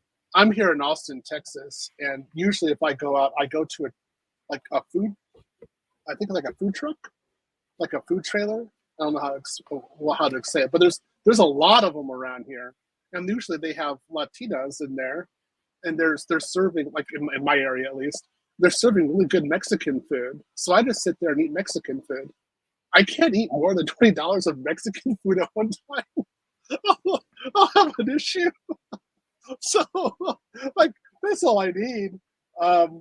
Why do I need to spend like $150? I only do that like every once in a while, like for the conclave or something like that, Mumia, Obsidian Ali experience. That's where I spent like a lot of money like that. But that's it, only at those times. If you're wise, there's no reason for you to be spending any kind of money like that. That's what he's been saying, that's what they want the guy to spend on. Any high value man is going to be like, hey, look, I'm going to avoid you because you're not a good choice. I'm going to do something else. Facts, absolute facts. Avoid them, brothers, like me and Theo do. Thank you, bro. That just made me heated when I saw that video of that $700. I'm thinking, what kind of ratchet 3 or 4 is that guy dealing with? Come on, bruv, do better. Shout out to Mr. Smooth Vagabond for the $5 super chat. Appreciate you both for the support. Much appreciate, brother. Shout out to Mr. Intellect for the $5 super chat. Appreciate you, bro. I'm with Theo. I'll pay because I can. Brother, you gonna pay rent money on a bunch of low IQ chicks? Not me, bruv. And to show her what she lost, that I can afford $700 to leave you, a cheap escape if you ask me. That ain't cheap to me, bruv. I ain't paying rent money on that mofo, bruv. I keep it a stack. Shout out to Mr. Intellect for the $5 super chat. Appreciate you, bro. IP giving them the 5 phrases, but I'm with AMS when it comes to Western women. I smash them. I smash these 3 or 4s to sleep. That's it. I'm recreational use only, bro. I'll tell you, brother. I don't even want to smash them, brother. I don't want to touch them. I don't want to smash them. I have cut off all sort of contact with Western women, apart from the workplace and customer service. If it's not that, don't come near me. Don't touch me. Don't speak to me. We ain't gonna communicate. Yeah, I definitely agree with you in that one. There isn't really going to be any value. My issue is that the Western woman is very skilled in entrapment and doing various methods to entrap you into resource transfer. And the resource transfer is going to be 18 years, and it's always going to be based upon her being a victim. So that's why I'm like, $700, I get a clean cut, I get to leave, and not even like have any additional liability. Cool. All right, I'll sleep better tonight. Again, that's just my approach, because I'm looking for a clean cut, knowing that I could be paying like who knows how much per month if they do child support. I mean, if a woman knocked me for, like, if I had to pay child support, it'd be over $10,000 a month. I'm not doing that. No. No way. Facts. All right. Next video to react to, bro. So this one here, Theo, okay, is from the wonderful Candace Owens. We love Candace, right? We love it. Encourages male absence. It encourages it because it's become toxic. They use terms like toxic masculinity, right? And I say to myself, all of their examples of the idea of what it means to be a man now is toxic. They think, oh, this is a man. Masculinity is wrong. There's something inherently wrong with being a masculine man. And to me, I always say that it was toxic masculinity that saved me. You know, I had a healthy fear of my grandfather. Nobody played around with my grandfather. We still don't play around with my grandfather, you know, and it's just, there's a certain level of respect when you're in his home. There are rules. And because I had that healthy fear, I was, I guess, more responsive to that sort of authority when I had to go out in real life. You know, I believed in structure. And yet, this version of feminism today, we have women that are basically promoting men should act like women, right? And women should act like men. There's all this confusion. You can pick your gender, you can do what you want. And ultimately, what I think it's doing is feeding into this idea of a breakdown of the family.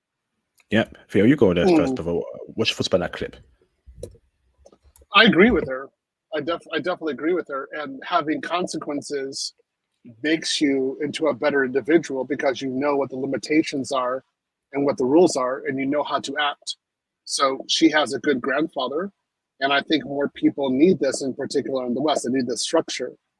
And of course, those single mother homes don't have any structure a lot of times, and this is where the pipeline to prison actually starts.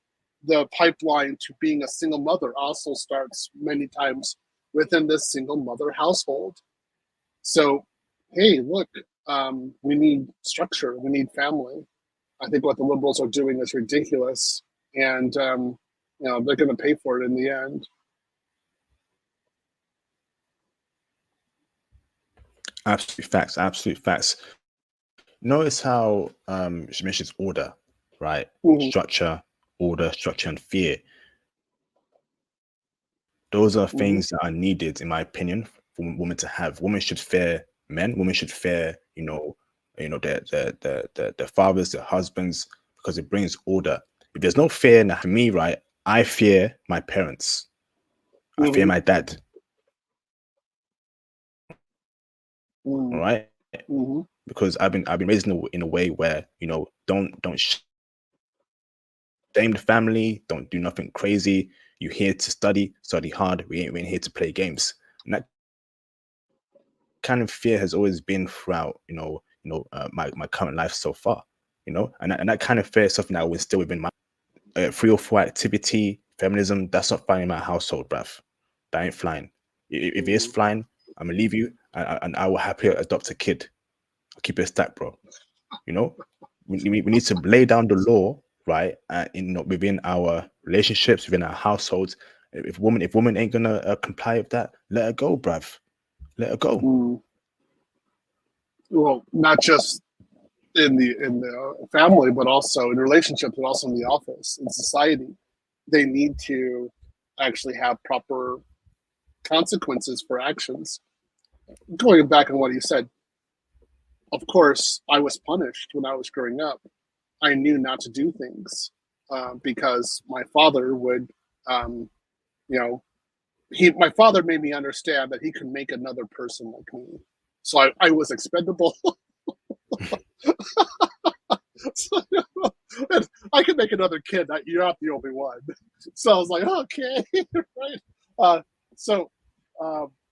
Punishment makes a better person, and so many times those single mother homes, they don't have it. So they have to have the structure. And women going in the West and operating without consequence, without accountability, only destroys the society. So, oh well, they deal with the community. They deal with it. Us, Henry's high value men, we should be passport bros and leave. Facts. Absolute facts, bro. Absolute facts. Next, let's keep to react to. Got a few more left for the phone lines. Sure. React, video file. Now, this one here, Theo, okay, interesting. Okay, very interesting.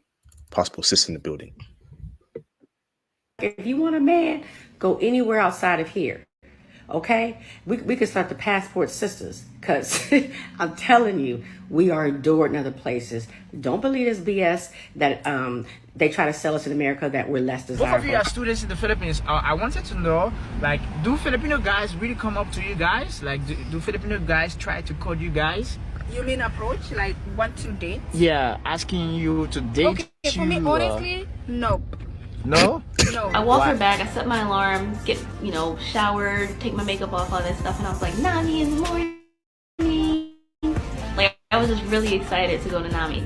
So I wake up, I get ready, I text them, ready when you are, ha ha ha ha, smiley face, nothing. I got no text, no call, Nothing. So, you know, he's all apologetic the following week and everything. And the first thing he says to me is like, let me make it up to you. You should come over. I'm like, come over why? He's like, oh yeah, just come hang around Suwon. I can show you around Suwon. Hang around my house. I'm like, he thinks I'm stupid. What it's like dating in Japan as a Black woman. So let's get right into this video, shall we?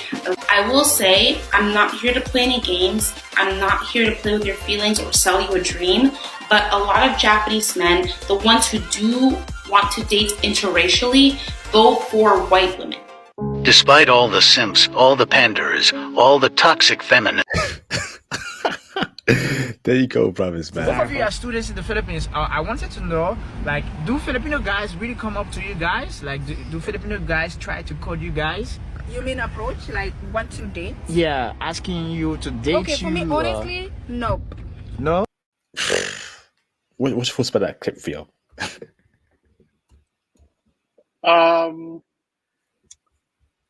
Strong and independent Western women, I wish you well if you become passport sisters. I'm sure you'll be successful. Toodaloo. That's it. Facts, man. I think we said it for a minute now. The passport bros movement is on a whole different stratosphere. No one wants Western women. No one wants them. Okay, they just play things for foreign men. Okay, foreign men see how promiscuous they are. Foreign men see how low value they are. Foreign men see that they don't bring nothing to the table. All they do is bring is feminism, you know, masculine traits. They don't want that. They don't want that, bruv. And she's talking about, you know, where there's that all over the world. No, you're not. No, you're flipping not. I was in South Korea a couple months ago. They weren't checking for passport cis. I was in Japan last year. They weren't checking for passport cis. But a whole bunch of passport bros feel we're getting swept up easily. We're not the same. We're not of the same ilk. We're not of the same bloodline. We're not of the same cloth. We're not the same, sis.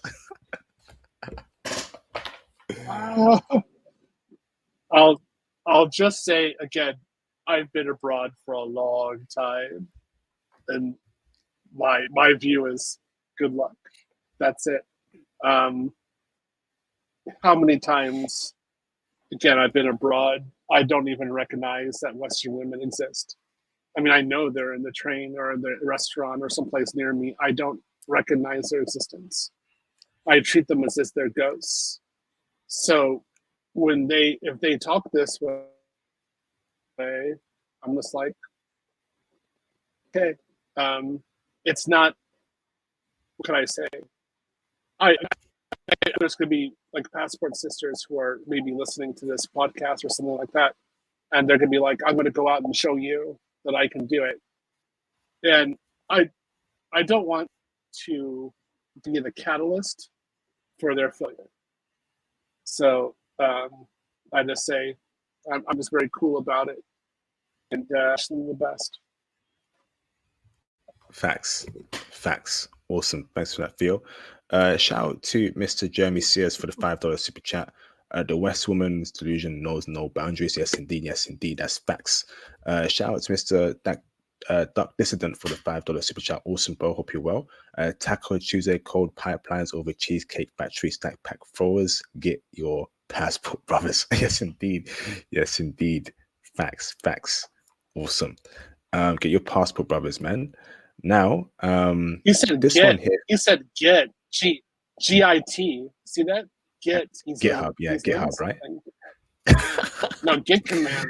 That's a get push. See, he's learning. See, nice. Dangerous. We have dangerous students now. Passport sis ain't learning GitHub. They ain't learning GitLab. You know, so get your passport, brothers. So we got 3 more clips to react to. Never get is when people are like, I can't cook. Like, what does that mean? Literally, what do you mean by that? Like, what does someone mean when they say that? If someone walked up to me and was like, make a chicken casserole, I couldn't just make a chicken casserole. But if they gave me a recipe, I could make a chicken casserole. Like, is it not just following a set of really fucking basic directions? Like, I don't get it. Like, do not just read it, follow basic directions and do it. Like, you might mess up a few steps or something, but if you're like past the 2nd grade level, can you not just follow it? Like, it's not going to be perfect, but you're going to make something. Like, even if I'd never made anything in my life, I'd be confident that I could cook. If someone's like, can you cook?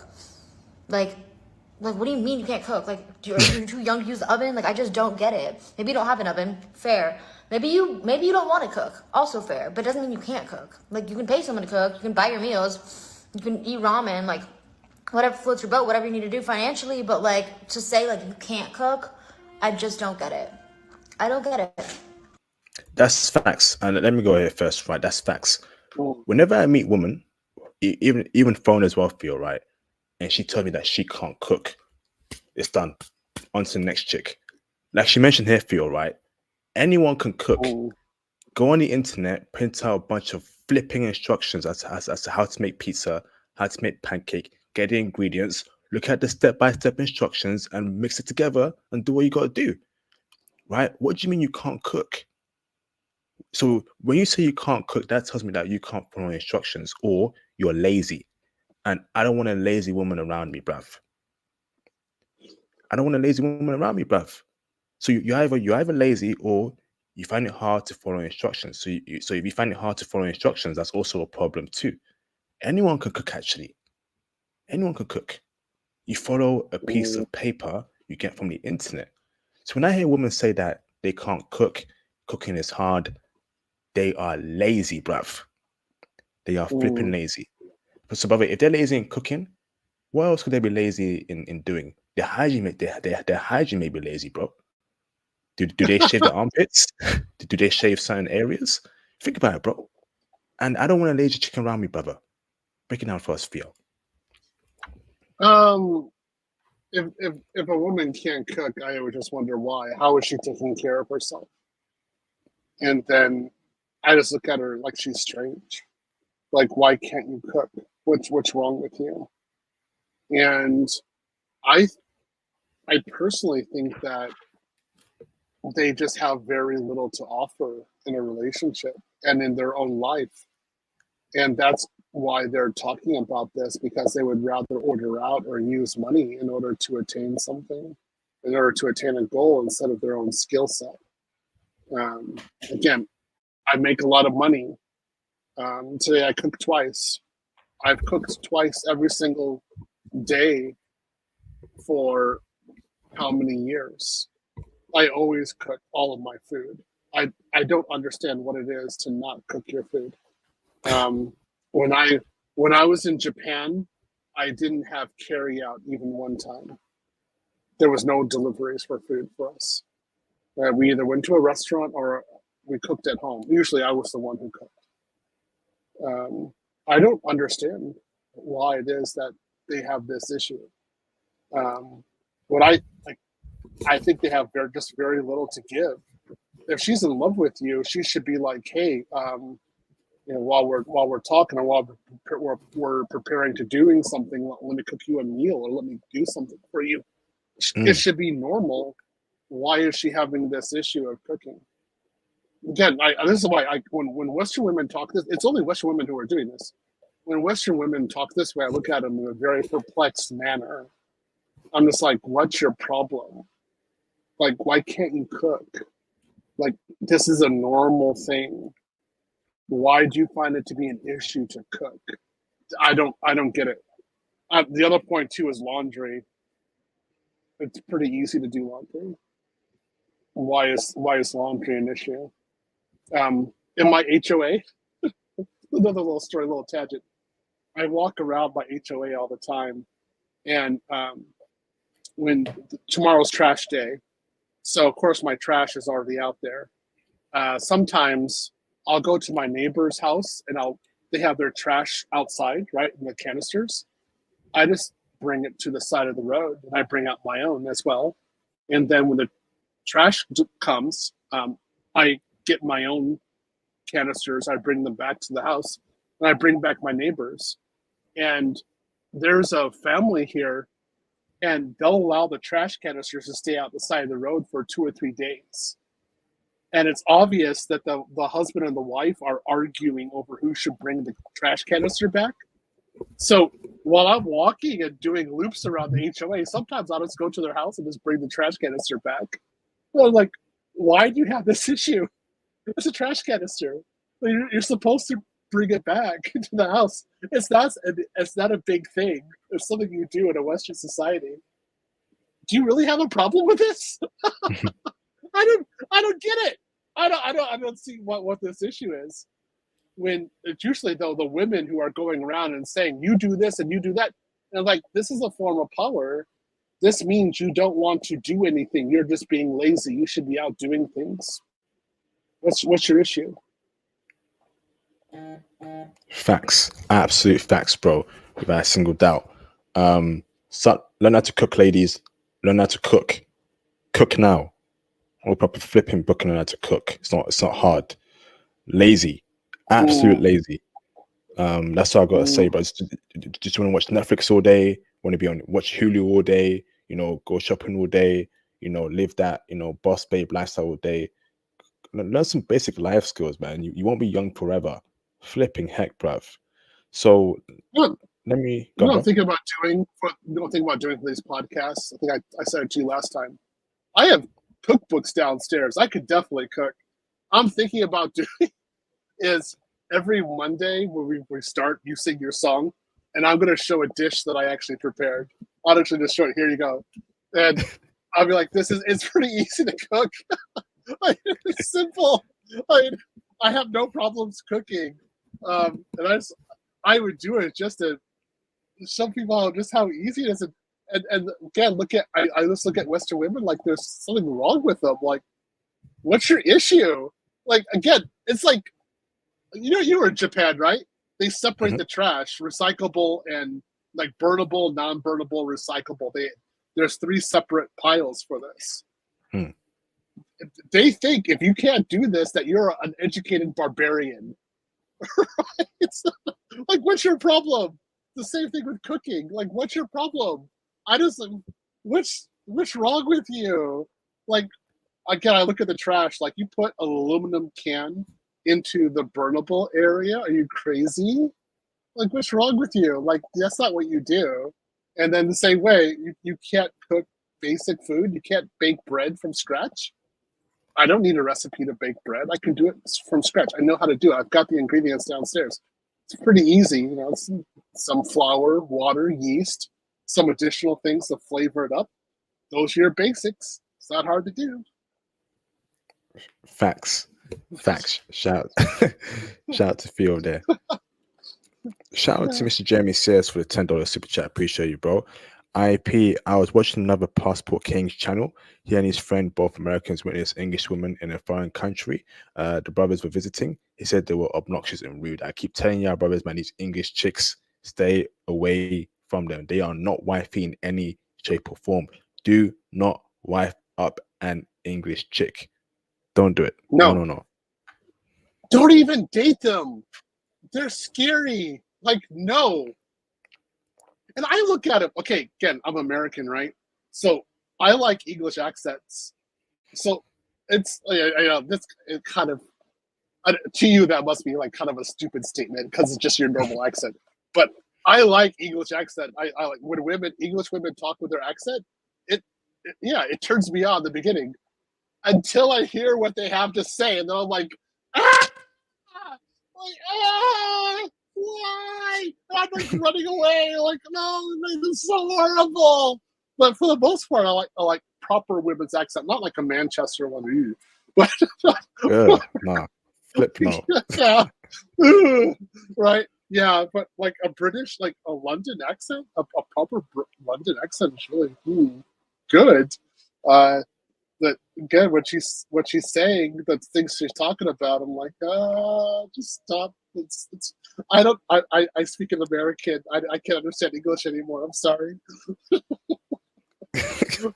No, no, it should be for me, right? It should be me. So basically, right, an American girl comes up to me, hey, I heard you speak English. Where you from? Sorry, I don't speak English. I speak American. Huh? I don't speak English. I speak American. I don't understand you. Sorry, I speak American. What? One day I'm gonna do that for you. One day, bruv. I'm gonna do that, bruv. I can't wait. Yeah, I that's can't funny. wait, Yeah, yeah. She'd be You like, could do what it is in the going on? States. Yeah, that would be Yeah. funny if you did in the States. That would be a trip. You're gonna be around there, Theo, man. We don't have IP. I just saw IP do this. Oh my goodness! Shout out to Mr. Black Carroll for the $2 super chat. We international agents find countries for peace. Yes, indeed. Yes, indeed. Without doubt. Thank you both for the support. Awesome. So next skip to react to. Present video file. Then, so this one here, brother, right? Some hope. This one here. Okay, let's see this one. Okay, we don't need to do that. We know we're not cheating. I mean, like, you ain't with nobody. I'm not with nobody else. Who was Derek though? Messages right here about meeting up. Again, it's just the client that I meet with. He Why just did plays Derek be around. texting you at 3:42 last night? That's in the morning though. It is, but I have my phone on Do Not Disturb because I'm laying with you. So You mind if we call Derek real I quick? don't think he's available right now. So I don't think it'd be a good idea. I'm saying, you mind if we call him though? Why are you so nervous? I'm not. I'm just saying, you know, I don't think that. Hey, you know, this is my man. You know that we're just playing around. He just wants to make sure that we're not, you know, that we're not with each other. That you and I. My girl. Yes, I'm your girl. Oh, you serious? I'm dead serious. Now let's talk for real. No, let's get with this for real. The truth of the matter is that if I'm him, it's helping to make us further. It's helping to take us further. What you gonna do? You ain't gonna do. You gonna stay right with me because you know you want this just like he do, like everybody I meet. They want a piece of this. You know what? I can do whatever I want. You still gonna come right back. No. You say you don't want you. You say you don't. You don't want me? Did you forget? Get out of my house. Did you forget that? Did you forget that we put that mortgage in my name that you financially responsible for? Did you forget about that? At the end of the day, I got the house. My name is on all the bank accounts. So you think that you can walk away that easily? Wow. Flipping heck. You go there first, Theo. That's just insane. Break it down for us, brother. So this guy clearly was not smart regarding dating. He had a way of thinking that allowed himself to be weak and lose frame with this woman. He should never have had his bank account in that way. He should never have his land in that way, such that she has the power. That's just very silly point to do. And she's pulling a card right now because she's weak and she's engaging him in hypergamy. Very typical. That if I were that guy, I would take this as a lesson learned, go home, get a U-Haul, get all of my stuff, leave immediately. And then even if I were homeless, put all my stuff in the storage and sit down by the edge of the river and rethink my life. Facts. Absolute facts, man. You know, having the property in your wife's name, nah, bruv. And that's why I think it's very important for men to build themselves up first, right, Theo? Get a property in your name, right? So she won't play that kind of trick on you, you know? But brother, how's it in America? So basically, if she cheats, right, property is in her name, he divorces her, can he get a property like women can, vice versa? The courts here most of the time they have no fault divorce. So she can do anything that she wants. He's going to have to pay for everything. So he's going to lose 50% of his assets plus more. He might have to also pay for the lawyer fees and everything else. So it's going to be a very much of a disaster for him. The only thing he can do is walk away. This is my honest point of view. Why he's even married to her in the West, I have no idea. Because any Western woman can do this in the States. Any one of them. It doesn't matter. She could be a tradcon wife and then flip and do this. And there's nothing the guy can do. He's totally exposed. This is the biggest reason why I say do not bring the wife over to the West. Facts, bro. Facts. Absolute facts. Yes, indeed. Yes, indeed. Speaking facts there. Leave her in the homeland. Facts, bro. Yeah, because you're just asking for pain and suffering. There's nothing that this guy can do. So this woman is basically saying, look, you can't leave me. I'm going to keep on being with this guy on the side. Deal with it. That's a masculine power trip to do. And, that's what she thinks, that she's a man, basically. So he has to get out of there as soon as possible. But guys, there's guys out there who won't do anything, usually black men. They're basically cucks. What else are they going to do? So guys, don't be in that situation at all, ever. Make sure you're properly protected. You got all your assets, all your duck in a row. You think I allow a woman to be in my life and be able to pull this kind of trick on me? Nope. Facts. And we did a stream a couple months ago, Passport Bro Show, how to, do things with your assets, blah, blah, blah. Check it out, man. We ain't playing no games out here, brothers. Because when crypto pops up for all of us, brothers, hopefully, you're gonna have to start thinking like a real man, right? And protect yourself, man. Because we ain't playing no games out here. These women are shiesty. They shiesty. Yeah, you don't want to be in that position. For the women love that position. That's what in the West. That's where the women want to go. That's what I always say. If you don't have a certain amount of money, you shouldn't be dating in the West. And guys get all upset about that, and I say no, man, because it's too risky. All she has to do is have something happen, and 25% of your income is going over to her. It's just too opportunistic on her point of view. So don't date. And then if you're, I would say, basically, if you don't have $80,000 a year, don't date in the West. And then above 80,000, you need to be thinking about where you're going to be going with your life and your money. And then at that point, why would you also date in the West? It makes no sense. And there are guys who are like, I want to smash. I want to do this and that. And I'm looking at them, I'm like, everything you do is being used as a victimization rationality for the Western woman. Literally everything. So why are you even trying? It doesn't make sense. Just become the best version of yourself, get a passport and leave. That's rational. That's the best way of doing things. Facts. Awesome, bro. Next clip. Most modern women don't agree with.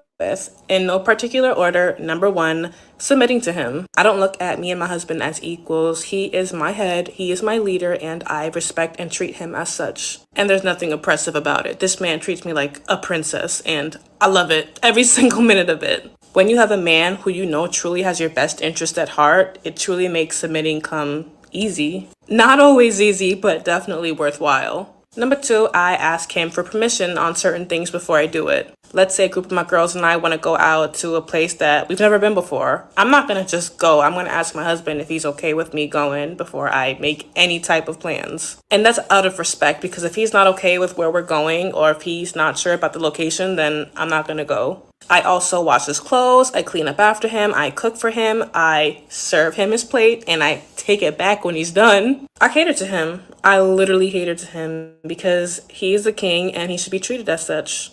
And I let him have the final say on decisions. I trust his judgment at the end of the day, and I know that he's always open to hearing and considering my thoughts, but at the end of the day, he's the man. I let him have the authority, let him have the final say on what works best for us. And even if things don't go as he planned originally, I'm not going to go ha-ha and laugh in his face. I'm going to still be by his side and support him. It's okay. Lesson learned. Now on to the next thing. Period. Amazing. You go there first, Theo. I'm sure you got to say that. That's usually how foreign wives think outside the West. That's exactly the way they think. And this is why I marry them. I want to marry them. This is why I want to be with them. They're delightful. And I'll say this, guys, because I've had this point. When she defers to you, your wife defers to you, and you fail, it stings. Because you remember that, and you remember that she deferred to you. And you have to be humble about that situation. And you as a husband, you will feel that. And then when she says she's going to support you even when you failed, you mature and grow as a husband. You're like, okay, I'm never going to do that again. Lesson learned. Okay, honey, I get it. I understand the situation. So it actually makes you grow as a husband if you're a proper husband. If more wives women in the West acted like this, I would only use my passport for 2-week vacations, and she'd be next to me in first class. So, instead it's the other way around. I'm abroad, and then I bring my foreign wife back to the West every once in a while. She's still in first class next to me. These kind of women don't exist anymore. So hats off to her. This is a really great woman. And guys, go abroad and find women like this. Facts, man. Like, her mentality, right, is probably, brother, one in 200,000 in the West right now. Very rare. Yeah. Very, very rare. I'm surprised she talks like that. She thinks like that. Her mother raised her very well. She's potentially Muslim, and she's covering her hair. And shout out to the Islam, shout out to the Muslim religion, Islam. I think Islam is the future. If Christianity doesn't get its ish together in the West, I'm happy for Islam to get bigger and stronger, to get these certain things in check. Because the brothers who are Muslim right now are winning. And shout out to Mr. Anis, Black Muslim, with his beautiful Moroccan wife. Shout out to you, bro. And our Muslim brothers, man, because and that's what I say about ideally, brother. Ideally, I think brothers should go for a religious chick, right? I think it's better than an atheist chick who's godless, right? Who doesn't submit to a higher power. She must believe in God, in my opinion, because the Bible tells her to behave correctly. The Quran checks her, etc., etc. Brother, you can clear that religion is taking a huge impact on this woman over here on the screen. So a win for religion, and may it spread, and may these women get correct. Even if they do get correct, Theo, in the West, we got throwing chicks back aboard, right? Yeah, I'm having to say that too. I mean, how many of my or our Muslim friends are actually winning right now in marriage? It's a lot. And they're making Christians look bad. And straight out, I'm just kind of like, wow, yeah, you're actually kind of doing it right. Because I mean, the Christian in the West, who knows what's going on? You find out she's doing OnlyFans or something like that. She deleted your child. She's deleted 6 other kids. In the past, you're supposed to follow Christ and accept her, and it just keeps on going and going, and you're just like, when's the end? Like, it's like the man is supposed to be an endless like receiver of torment from the wife. So I can see in the future about 50% in the West being Muslim. It makes sense. In the future, like say 50, 60 years from now, it's probably gonna win. I think it's the only way to save it, bro. And like, even like, for example, right, I met a Christian chick the other day. She had tats, and I'm thinking, why do you have tats? Doesn't the Bible say you can't, paint your body or decorate it? So why do you have tats all over your arms? You got piercings too, and you're a Christian. Get out of here, man. Get out of here. I mean, bruv, it's too much nonsense in the West, bruv. Too much nonsense. It's over, bruv. Just get your passport, man. So next clip, brother Theo, say OF, please. OF. We gotta keep it coded, bro. OF. Right, sorry. So, brother, last clip to react to. Then we open up the phone lines.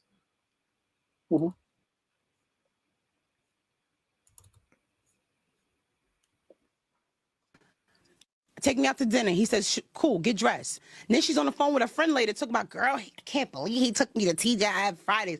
When's the last time you ate at Capitol Grill? When's the last time you ate at Del Frisco's? How dare you get mad at this man for taking you to a restaurant that you eat on every Friday for Taco Tuesdays or whatever? You understand what I'm saying? How are you mad at this man talking about he don't know who he dealing with? He don't know my value. No, baby girl, you misinterpret your own value. He knew exactly your value. That's why he took you to TGI Fridays. Because trust and believe another girl, he's taking her to that expensive restaurant because he has already assessed her value from the moment he had a conversation with you. This is why it is important from the original conversation to set your standard. And women don't take those first 5 minutes to assess and say it matters. Oh, I met him. Oh, when I finally go on a date with him, I'm really going to show him who I am. It's too late, baby girl. He already did and put you in a category. Hold up here, sis. Right? If I'm taking you to McDonald's, KFC, you best be happy, right? It doesn't matter if you're foreign or Western, okay? Preferably foreign, because we're done with Western chicks over here. If I take you to KFC for dinner, you best be happy. Be happy that at least a man is taking you out and paying for your food. Do not expect Nobu or Benihana, all that expensive stuff, right? Nah. Okay, I'm not paying rent money for a flipping date, right? So guess what? We're going KFC. We're going to a coffee date. If you don't like that, then we won't go any further. Be happy that I'm taking you out and you have some food in your stomach. Okay? Onaka ipai instead of onaka suita. Okay? You got food in your stomach. Okay? It's not empty no more. All right? So so these women they need to get checked, bruv. So that's Japanese, brother. So onaka ipai means belly's full. Onaka suita means belly's empty. You're hungry, essentially. So it's all about value here, sexual value. He said, I'm taking you out to TGI Fridays, and that's okay. Don't expect some high fancy restaurants. Break it down for us, Theo. I was just thinking, you can bring her. How about a curry? I could have been in London how many times? How about a nice curry? Right?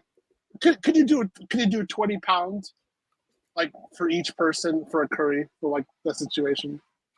I wouldn't mind having just a curry, an Indian curry, 20 pounds. I'd do that. Okay. So my answer to that is this: I don't go to restaurants that often. So for me, I look at this as a woman who's irresponsible with her money. She's going to restaurants too often. She's going out a lot, particularly if she's thinking about all these restaurants to go to. Like I said, I cook twice a day. I rarely, if ever, go out to a restaurant. And usually if I do, again, I'm here in Austin, I usually go out to a Latinas or making tacos or some sort of Mexican dish. So if I go to a restaurant like TGI Fridays, I'm all excited. Wow, I get to go to TGI Fridays. I like to go there. It's yum. When I was in Japan, I liked going there. It was yum there too. So I'm like, hey, let's go. If she's like, well, I want to go to a higher level place, blah, blah, blah. The first thing I'm going to think is, you're dating a lot and you're going to a lot of restaurants. So why am I going to deal anything with you? And then she's probably going to turn around and say, oh, you're broke. I'm just going to laugh. I'm like, okay. Go ahead, say that. And I don't mind. And then maybe later on, if, maybe I'll go to TGI Friday by myself or something like that, because I'll probably be interested in it. There's a sports bar here in Austin. I haven't been there in about 5 years. I'd love to go there. They have arcade games and they have pool and things like that. I haven't been there in a really long time. I'd love to go back just to have, I shouldn't, probably for the calories, I shouldn't go back, but I love their Caesar salad, some of their baked chicken. It's good. It's yummy. And I'd love to have a date and go there and just chill out and have a good time talking. If that was too much for her, that's too low, I'd be like, oh, you're lost, because I haven't been there in 5 years. I'd really like to go back. So I don't care. So you want me to take you out to some other steakhouse that's $200 per person? Screw that. I'm going to go back to a place that means something to me. So I haven't been there for 5 years. See how that works? Facts. Yeah. See, it's a human level. It's a human level of communication. Something again that kind of stuff. Where are you from? What are you doing? I don't get it. 2024, we're not paying rent money on dinner. 2024, we're not paying rent money on dinner. We're gonna move smart, please. I know some brothers are paying $1,000 on a dinner, 500 bags on a dinner. That's just nonsense to me. I don't know what's going on there, but y'all gotta stop that, bruv. Quit it. Yeah. Quit it immediately. Right? Coffee Yeah, dates are I mean- simple. $3 for each of y'all, get to know each other, then escalate it to dinner dates. Maybe go Nando's, if you know what that means. Maybe go to fish and chips. Fish and chips. I don't mind fish and chips. I'm down. Think of it. I pay like $7,000 for a first class ticket on British Air to go like round trip direct Austin to London. And when I go to London, I go to Kensington. What's the first meal that I have? Fish and chips. Fish and chips. Entirely. I maybe I don't drink anymore, but if I do, it'll probably be a pint of Kilkenny or a pint of Guinness to bring that down. So that's like what, 20 pounds, something like that, 22 pounds, something. I haven't been in London for a while. Maybe 25 pounds. I don't think it'd be anything more than that. I'm happy with that, especially if I only have one pint. I'm really happy with that situation. If a woman came out and said, you know, you're being cheap or something like that, I look at her like, I had molten brown on first class on British Airways. I was just chilling out, and this is the food that I like to eat. Like, what's wrong with you? Like, if you think I'm poor now, cool, I don't mind. I wonder where you're staying at. I'm staying at like the Intercontinental, not far from Oxford Street. So, you do you, boo. Just, like it's like 500 pound a night over there. Okay. I'm eating fish and chips. I like fish and chips. So, like, what's your problem? I don't get it. I don't get it. I don't understand. But I don't think they're practical. I just think something's wrong with them. That's it. I don't get it. Oh, no, man. Facts, bro. Absolute facts. Awesome, bruv. Yeah. Awesome. So now it's time for y'all to call in, okay? And to chime in. Awesome, man. Awesome stream so far, bro. 2024 off to consistency, content, studying, languages. But in my free time, I've been grinding, bro. No time for games, bruv. Grinding every day, studying. Getting my mind right, brother. Thinking ahead, having foresight. Ain't no game to me, Theo, bruv. Ain't no game to me, bruv. You get me, yeah? You get me, bruv. Yeah. You get me, yeah? Yeah. This is a much better year. I'm liking 2024 a lot more. But yeah, just think about this. Again, you guys saw me on the stream when we were starting. Like I was doing. I was just drinking from here, right? So I super exercised tonight, and I need protein. So I was just drinking from a protein shake. I made this downstairs in the kitchen, right? Okay, so if you're making your own food, you're doing like your food prep, you're in the gym, you're exercising, you're trying to get your body right all the time. Being able to go out is rare. You just don't get to go out. So if you get to go out and eat crap, it's a special thing. I get to go out and have a gyro every once in a while. Yeah. I love gyros, man. Like $12 for a gyro. Oh, I'm in heaven. What's that? Is that like a chocolate? In France, it's called le sandwich, which I think is funny. No, it's a Greek wrap with lamb and salad and sometimes French fries in there. Okay, nice. Yeah. Good stuff, man. High value passport food, huh? If it's lamb, it's great. But just to think, let's talk about this real quick, okay, before the first caller comes in. I love France. I lived in the Latin Quarter, La Quartier Latin. So I lived in the 5th And when I was there, across the street from me was La Seine, and of course in the middle of La Seine was Notre Dame. When I go to France, what's the first food that I eat? Baguette It's and these croissants. gyro sandwiches. No, I don't eat croissants. I don't even eat croissants. I go and get I get this sandwich. So it's lamb. It's pure lamb in France. They don't put any beef or anything else into it. It's actual lamb, and then it has a little bit of salad on it with a little bit of like kind of yogurt-based sauce, and then it has pommes frites, like French fries in there. And it's it's back in the day. It was 21 francs when I was a student there. Right now it's probably like 7 or 8 euro. Like it can't be anything more than that. I love these things. I could eat them all day long. So think of it. I would go first class on Air France. I actually take Delta through Atlanta.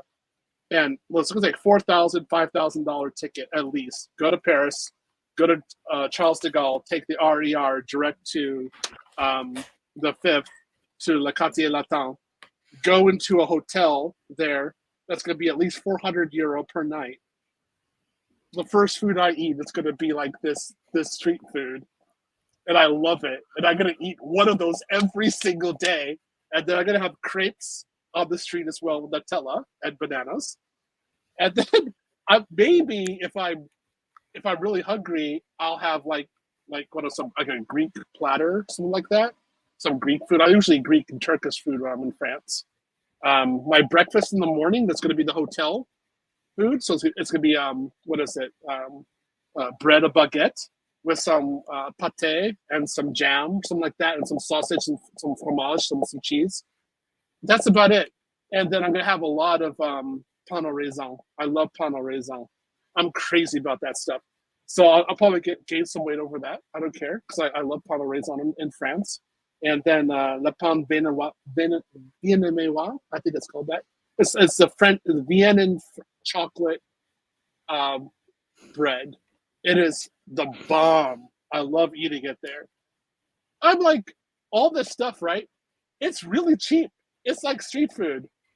So I can see a woman saying, "Oh, you shouldn't be having 200, 300 euro per person per night plates." I'm like, why am I going to eat that? No way. I don't care about that. That's a flavor. Let's just eat the street stuff. It's good. It's yum yum. That's what I want to eat. That's the good stuff, man. The Arabs are making it. The Tunisian Algerians are making it. They make some good food. I'm gonna go over there, their place, and eat it, man. Or the Greeks or Turks are around. I'm not gonna eat the I'm not eating French food. I mean, I'll eat a little bit of it, but most of the time I'm eating this other stuff. What's your problem? I mean, I don't understand it. See how that works? Yeah, this is good. I'm loaded with cash. These women are talking about how they have to be taken out this certain stuff. I'm like, are you ignorant or something? I mean, are you practical? What are you doing with your life? I don't get it. Anyway, my little rant. I just don't get it. High value food reviews from Theo Waff. All right, brothers, call in, yeah? Call in for you to chime in on this discussion in regards to the top 5 personalities or what we reacted to. Call in. If none of y'all call in the next 5-10 minutes, we're going to end the stream. Okay, it's been a fantastic stream, a great start of the year. Let's keep the consistency. Right now, I was home today studying all day, brothers. Finished work, studied, went on the stream. I'm grinding, brothers. I'm grinding. You know, in the game to me, 2024, all about execution, crypto, studying, languages, passport, bro, traveling. You know, turn your camera on in the background, 5s. That'd be greatly appreciated. I got 5 on it. You confirm 5. Thank you, bro. Awesome, man. Welcome back, 5s. Hey, we saying, brother, good, yeah? We saying, fam. Hey, can you hear me? Yes, fam. You good, yeah, fam? Yeah, I can hear you. Hey, how y'all doing? It's been a little while. Doing good? Yes, bruv. You good, bruv, yeah? Yeah, I'm good. Also, Happy New Year, bruv. Yeah, Happy New Year. This year is going to be very interesting. I won't harp on it too much, but a lot is riding on this year in terms of the future. Do you want to break that down a bit? come from Theo? Or Yeah, I agree with you. There's a lot going to happen on this year. Yeah, we have to execute this year. It's totally necessary. learn those languages, brothers, man. I ain't playing, bruv. Learn the language. I'm learning quite several at the moment. So learn it, brothers, man. Spend time, focus your mind. You know, forget these 3 or 4 chicks in the West. Just stay at home, study, bruv.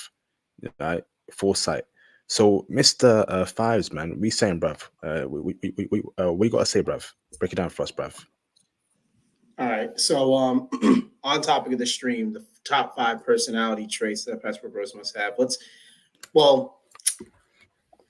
I would say I'm not going to do 5 or even multiple. I would just say the one that's been most important to me, particularly since 2020 when the movement started really gaining traction and taking off, is easily stoicism. Stoicism and just being able to just take the hits and they just kind of bounce off of you, and basically like the Black Panther where the pellet or anything stops dead, it just goes straight down. Like that ability is by far the best ability to have, I believe, in the West and abroad. And the reason why is because there's a great book that is actually tracing back to the origins of the concepts of Stoicism by Marcus Aurelius. It's called Meditations.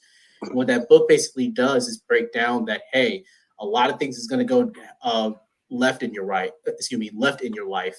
Tongue swear.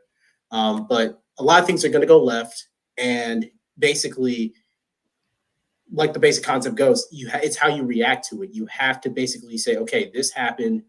This is the steps I can do to rectify it, and this is how I can keep trending on my trajectory. Because anybody who's going on this Pros journey, can't talk today. Anybody who's going on this Passport Bros journey, particularly in the beginning, it is very difficult because passport offices are backed up right now. I'm seeing a lot more STEM classes, not just comp sci or IT, but STEM classes packed. There's a lot of job cuts happening in the West, particularly in the US for big tech companies. It's very, very hard. But if you take the hits and keep going, it'll eventually work out for you. Facts. Take those hits like Rocky. Yes, indeed. We got to say, Theo. No, I agree. So 2023 was like a mini recession in IT. And there was some issues. Of course, I work in cloud, but we were still affected by this. And so we had plenty of contracts that were stopped. And that was not the easiest thing in the world. So what I always know is during those times is to be stoic and to work even more and study even more and prepare, because a lot of guys in IT will give up and stop working. And so when the recovery happens, there'll be less people working in IT. And if you want to have more skills, that means you're going to get more money. So you got to keep at it. And not a lot of people do. This is why our classes are fundamentally so important, because we're networking with each other and we're building each other up and actually working to get us into IT. And, so far, I just had a student today, he just started making $200,000 a year. Today was his first day of work. Damn. Yeah. Well, he's doing well. Put me in touch with him. Put me in touch with him, please, Theo. Go on, bro. He's not a passport bro yet, but he's I don't know. I'll talk with him, but he's like a passport bro in training, so he'll do it a little later, but he's definitely tied to the West right now. He can't really do that much. Well, the point is that if you have stoic, you have a good temperament, you keep your focus on the future, you're going to be okay. And so you really have to discipline yourself and also understand that Keisha is not worth it. You got all these guys who are all about Keisha. I'm like, stop it, man. You're just throwing yourself away. Facts. Absolute facts, man. And if you want to chime in on 5 before I bring in your caller in.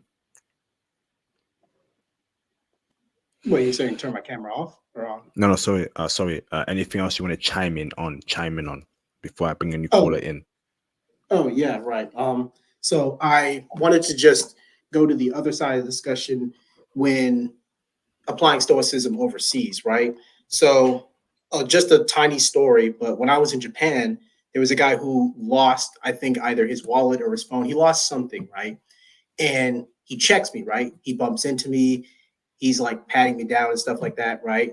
Now, if this were like, I don't know, 6 or 7 years ago, I would have been like very irate because like it was like, I don't know, 9, 10 at night. And I had just been walking around like a convention all day. And I was just not in the mood. But because I was stoic, I was like, well, maybe this guy's misunderstood. I wasn't even learning the language at the time. So I was like, okay, what's going on? And he's like, oh, I'm missing my wallet, my phone, whatever. And then we eventually communicated through Translate or whatever. And then we found it for him. And he's like, hey, thank you so much. I'm so sorry. And it's just kind of like, it's cool, right? Because we have had a very big uptick in international incidents regarding Americans. Doesn't matter which one, right? Boy or girl, or whatever. Like we've had these upticks, but if you calm down and look at the situation for not even a minute, most of the time it's just misunderstandings. Unfortunately, we've lost that ability in our modern society, which is part of the reason that we're packing up and leaving in the first place. But like when you're encountered with these, this could be the difference between you going home or not. Like I'm being dead serious. This is why we had specific training and retraining in regards to how to act abroad. I get training pretty much every time before I go abroad. So there you go. Or there y'all go. Mm-hmm. Awesome. Good stuff, bro. Thank you, brother. Let me bring in Levatrus Robinson in the background. Okay, he's next up. What's going on, Mr.? Yeah, camera off. Yeah, you confirmed. Shout out to Mr. Can you hear me? Levatrus Robinson. Loud and clear. How you doing, bruv? Happy New Year. I'm good. Awesome, brother. In regards to the subject, I'm going to have to say temperament and humility is the most important qualities when you're going overseas. Okay. And the reason I say that because we've seen what happens if you are easily agitated by someone who does something you don't like. When you go to another country, you're going to have to understand that's just every day. Hey, and if you can't control yourself here, you're going to wish you never did leave. Mm. Yeah. Mm. Yep. I agree. Yeah. It's going to be very bad for you abroad. And they're going to come after you. They're going to do stuff. And then you don't have any protection. So you just have to learn how to be cool with anything. Be like, I don't care. Just go on the airplane. So basically become numb to everything. Yeah. And don't care about it. That's what I did. And when you go abroad, if something happens, you're also numb to it. You just keep on going. And it'll be fine in the end.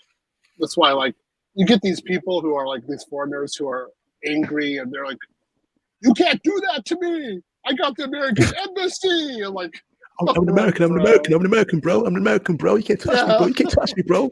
Shut the fuck Man, up. they ain't gonna help you. Hey, ex old boy in Japan, how that's working out for him. We already can see it. We don't need to ask. See, this one thing I like about the English abroad, they know their embassy won't do anything for them. So I do like that about them a lot. They never acted that way. They're like, okay. Temperament was usually cool. Awesome. All right. When you come in, please avoid any background noise. Waitress or some background noise. I had to put you on mute. For you, how long do you have left, bro? I have about 5 minutes because I have to wake up at 5:30 tomorrow morning. I've got audit hell tomorrow.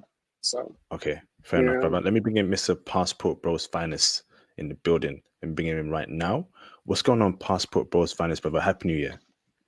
Hey, Happy New Year to the panel, IP, and everyone. Hopefully you can hear me. I got my AirPods on. But 4 things that I think Passport Bros should be doing in 2024. The first one is I think Passport Bros should go bold this year, right?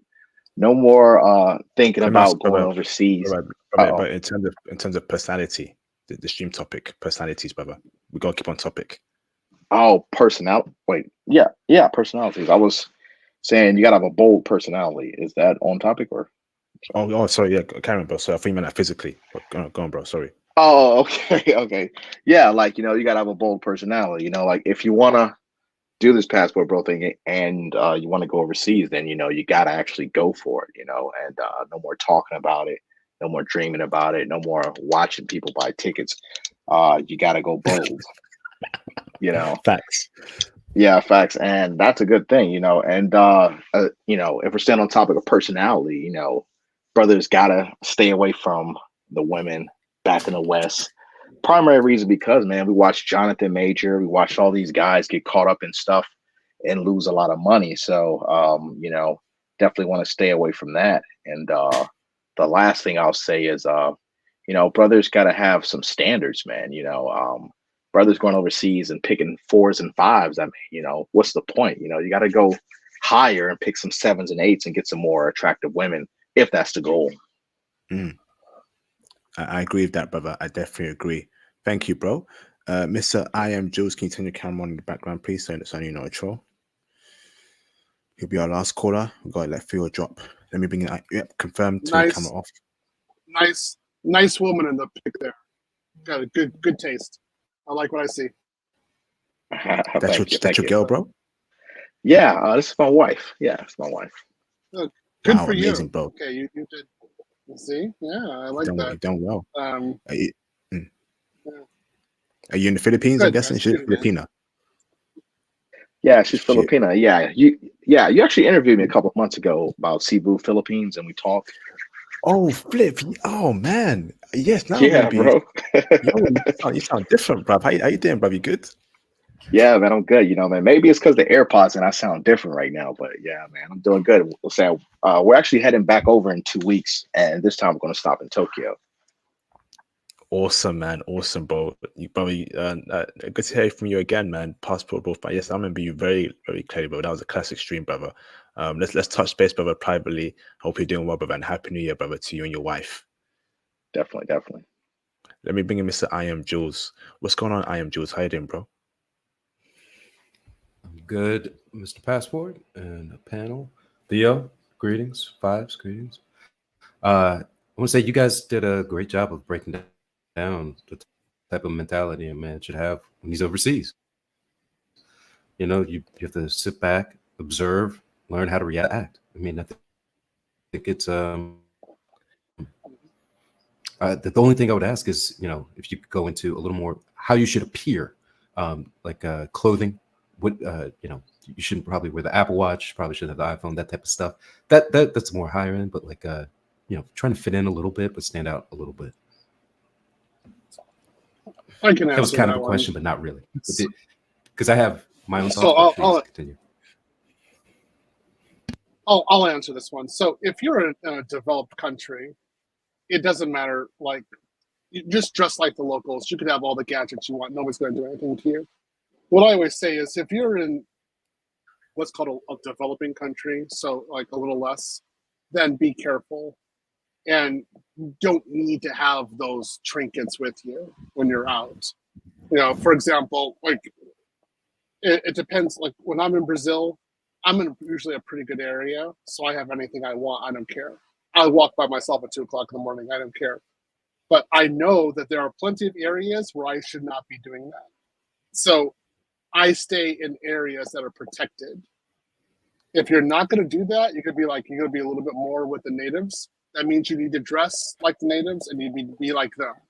If you don't see them with an Apple Watch, you don't have an Apple Watch. If they don't show their cell phone, you don't show your cell phone. In fact, you don't even have it on you. Just copy the natives, hook, line, and sinker, and you'll be fine. That sounds apt. And then IP, I did have one question for you. The Python course, approximately how long do you expect that to take? 4 to 5 months. 4 to 5 months. Okay, that's reasonable. Outside of that, thank you for the information. You all have a good night. See you in class tomorrow, Theo. Yep, I'll be Thank you. Yep, see you tomorrow. Take care. We're doing Go on. Yeah, we're doing get ups tomorrow. So the entirety of get ups. We'll do that for 1 week. It's gonna be fun. Yeah. GitHub. GitHub? So, GitHub or get ups. Okay, GitHub. So Okay. the entire process of checking things in, identifying origins, doing from one repo to another, transferring your files automatically, all the encryption, everything, it's going to be done. Like start tomorrow. So I'm going to go crazy tomorrow. I've already started making the course for it, but I'm going to die. Anyway, I got to drop. It's been good talking to you. This is fun. We got to do it again. We got to keep on going. Guys, remember your temperament when you go abroad. Always have a good temperament. Understand what the locals are. Do what the locals are doing. Endure pain if you have to. Be stoic. I'd say really the number one is really being stoic. Recognize that you will do by far better in that country than you did in the West, as long as you keep your head on your shoulders. You'll be fine. All right. I'm dropping. Thank you. Good. I'll talk to you there. Take it easy, Theo. Thank you for all you do, brother. I'm dropping Theo. too. Thank you, Fives. Appreciate you, bro. Much appreciated, brother. See you. Take it easy. Jamata. That means goodbye. I'll see you again. Shout out to Mr. I am Jules for the $5 super chat. Super sticker. Yes, indeed. Yes, indeed. Thank you both for the support. Appreciate you, I am Jules, for the support. Thank you very much, man. So once again, brothers, man, I would say go and watch the this has been a great live stream. Thank you to Theo. Thanks to all those that hit the super chats tonight. Let me check PayPal again one more time. In the meantime, go and watch the stream I did with a brother called Cozy, Passport of the Future. We had Riel Black there, right? Intelligent brother speaking about crypto, etc., etc. So let's get it, man. So brothers, right? I'm looking at a coin, right? Okay, I think it might be the next popping meme coin. Obviously, I'm not a financial advisor, but it's called COQ coin. Okay, Quoc coin.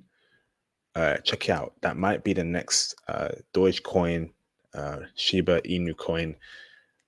I just want to see brothers eat, you know. So I got me some. So check that out, brothers. You know that maybe that might do something. Let me see.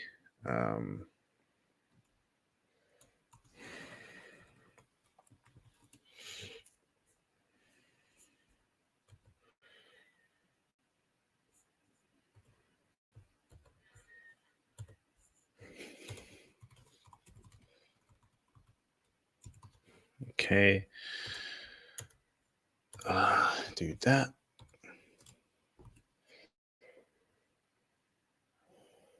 But the crypto market bounced back. It bounced back. There was a pretty nice dip this week. Pretty nice dip. Okay, okie dokie. So no,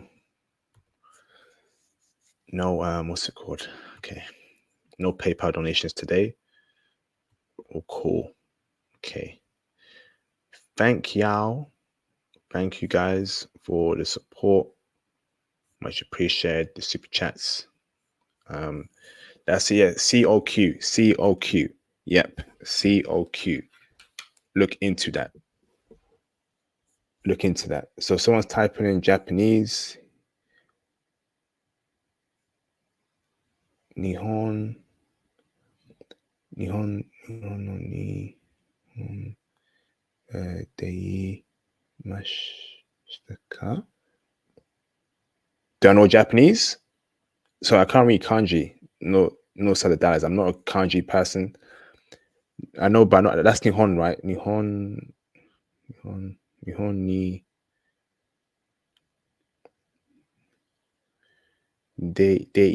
deima deimash dei ma shika. I can't read kanji, bruv. All right, man. Brothers, yeah? Thank you. Are you currently in Japan? North side of Dallas? All right, shout out, brothers. Shout out to you, brothers, for watching. Shout out to you, brothers, for that's correct. That's how you spell it, Bala Baller 369. Check that out. Shout out to all you brothers for shout out to all you brothers for no, I don't. No side of Dallas. No, I don't. Where you from, bro? Are you currently in Japan, north side of Dallas? Or are you in America? Where you from, bruv? Nihon ni sundem. Okay, yeah. No, bro. I'm not living. Nope. I'm not living in Japan. Do you live in Japan? Nihon ni sundemasu ka? No, but I don't live in Japan. Nihon ni sundemasu ka?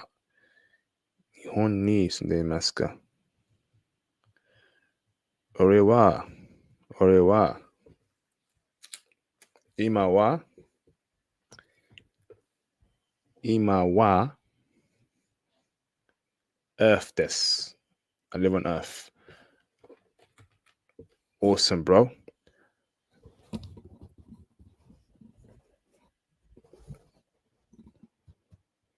Awesome. So, all right, brothers, take it easy, yeah? And I'll see you, brothers, on the next video. Peace out. I gotta get some sleep.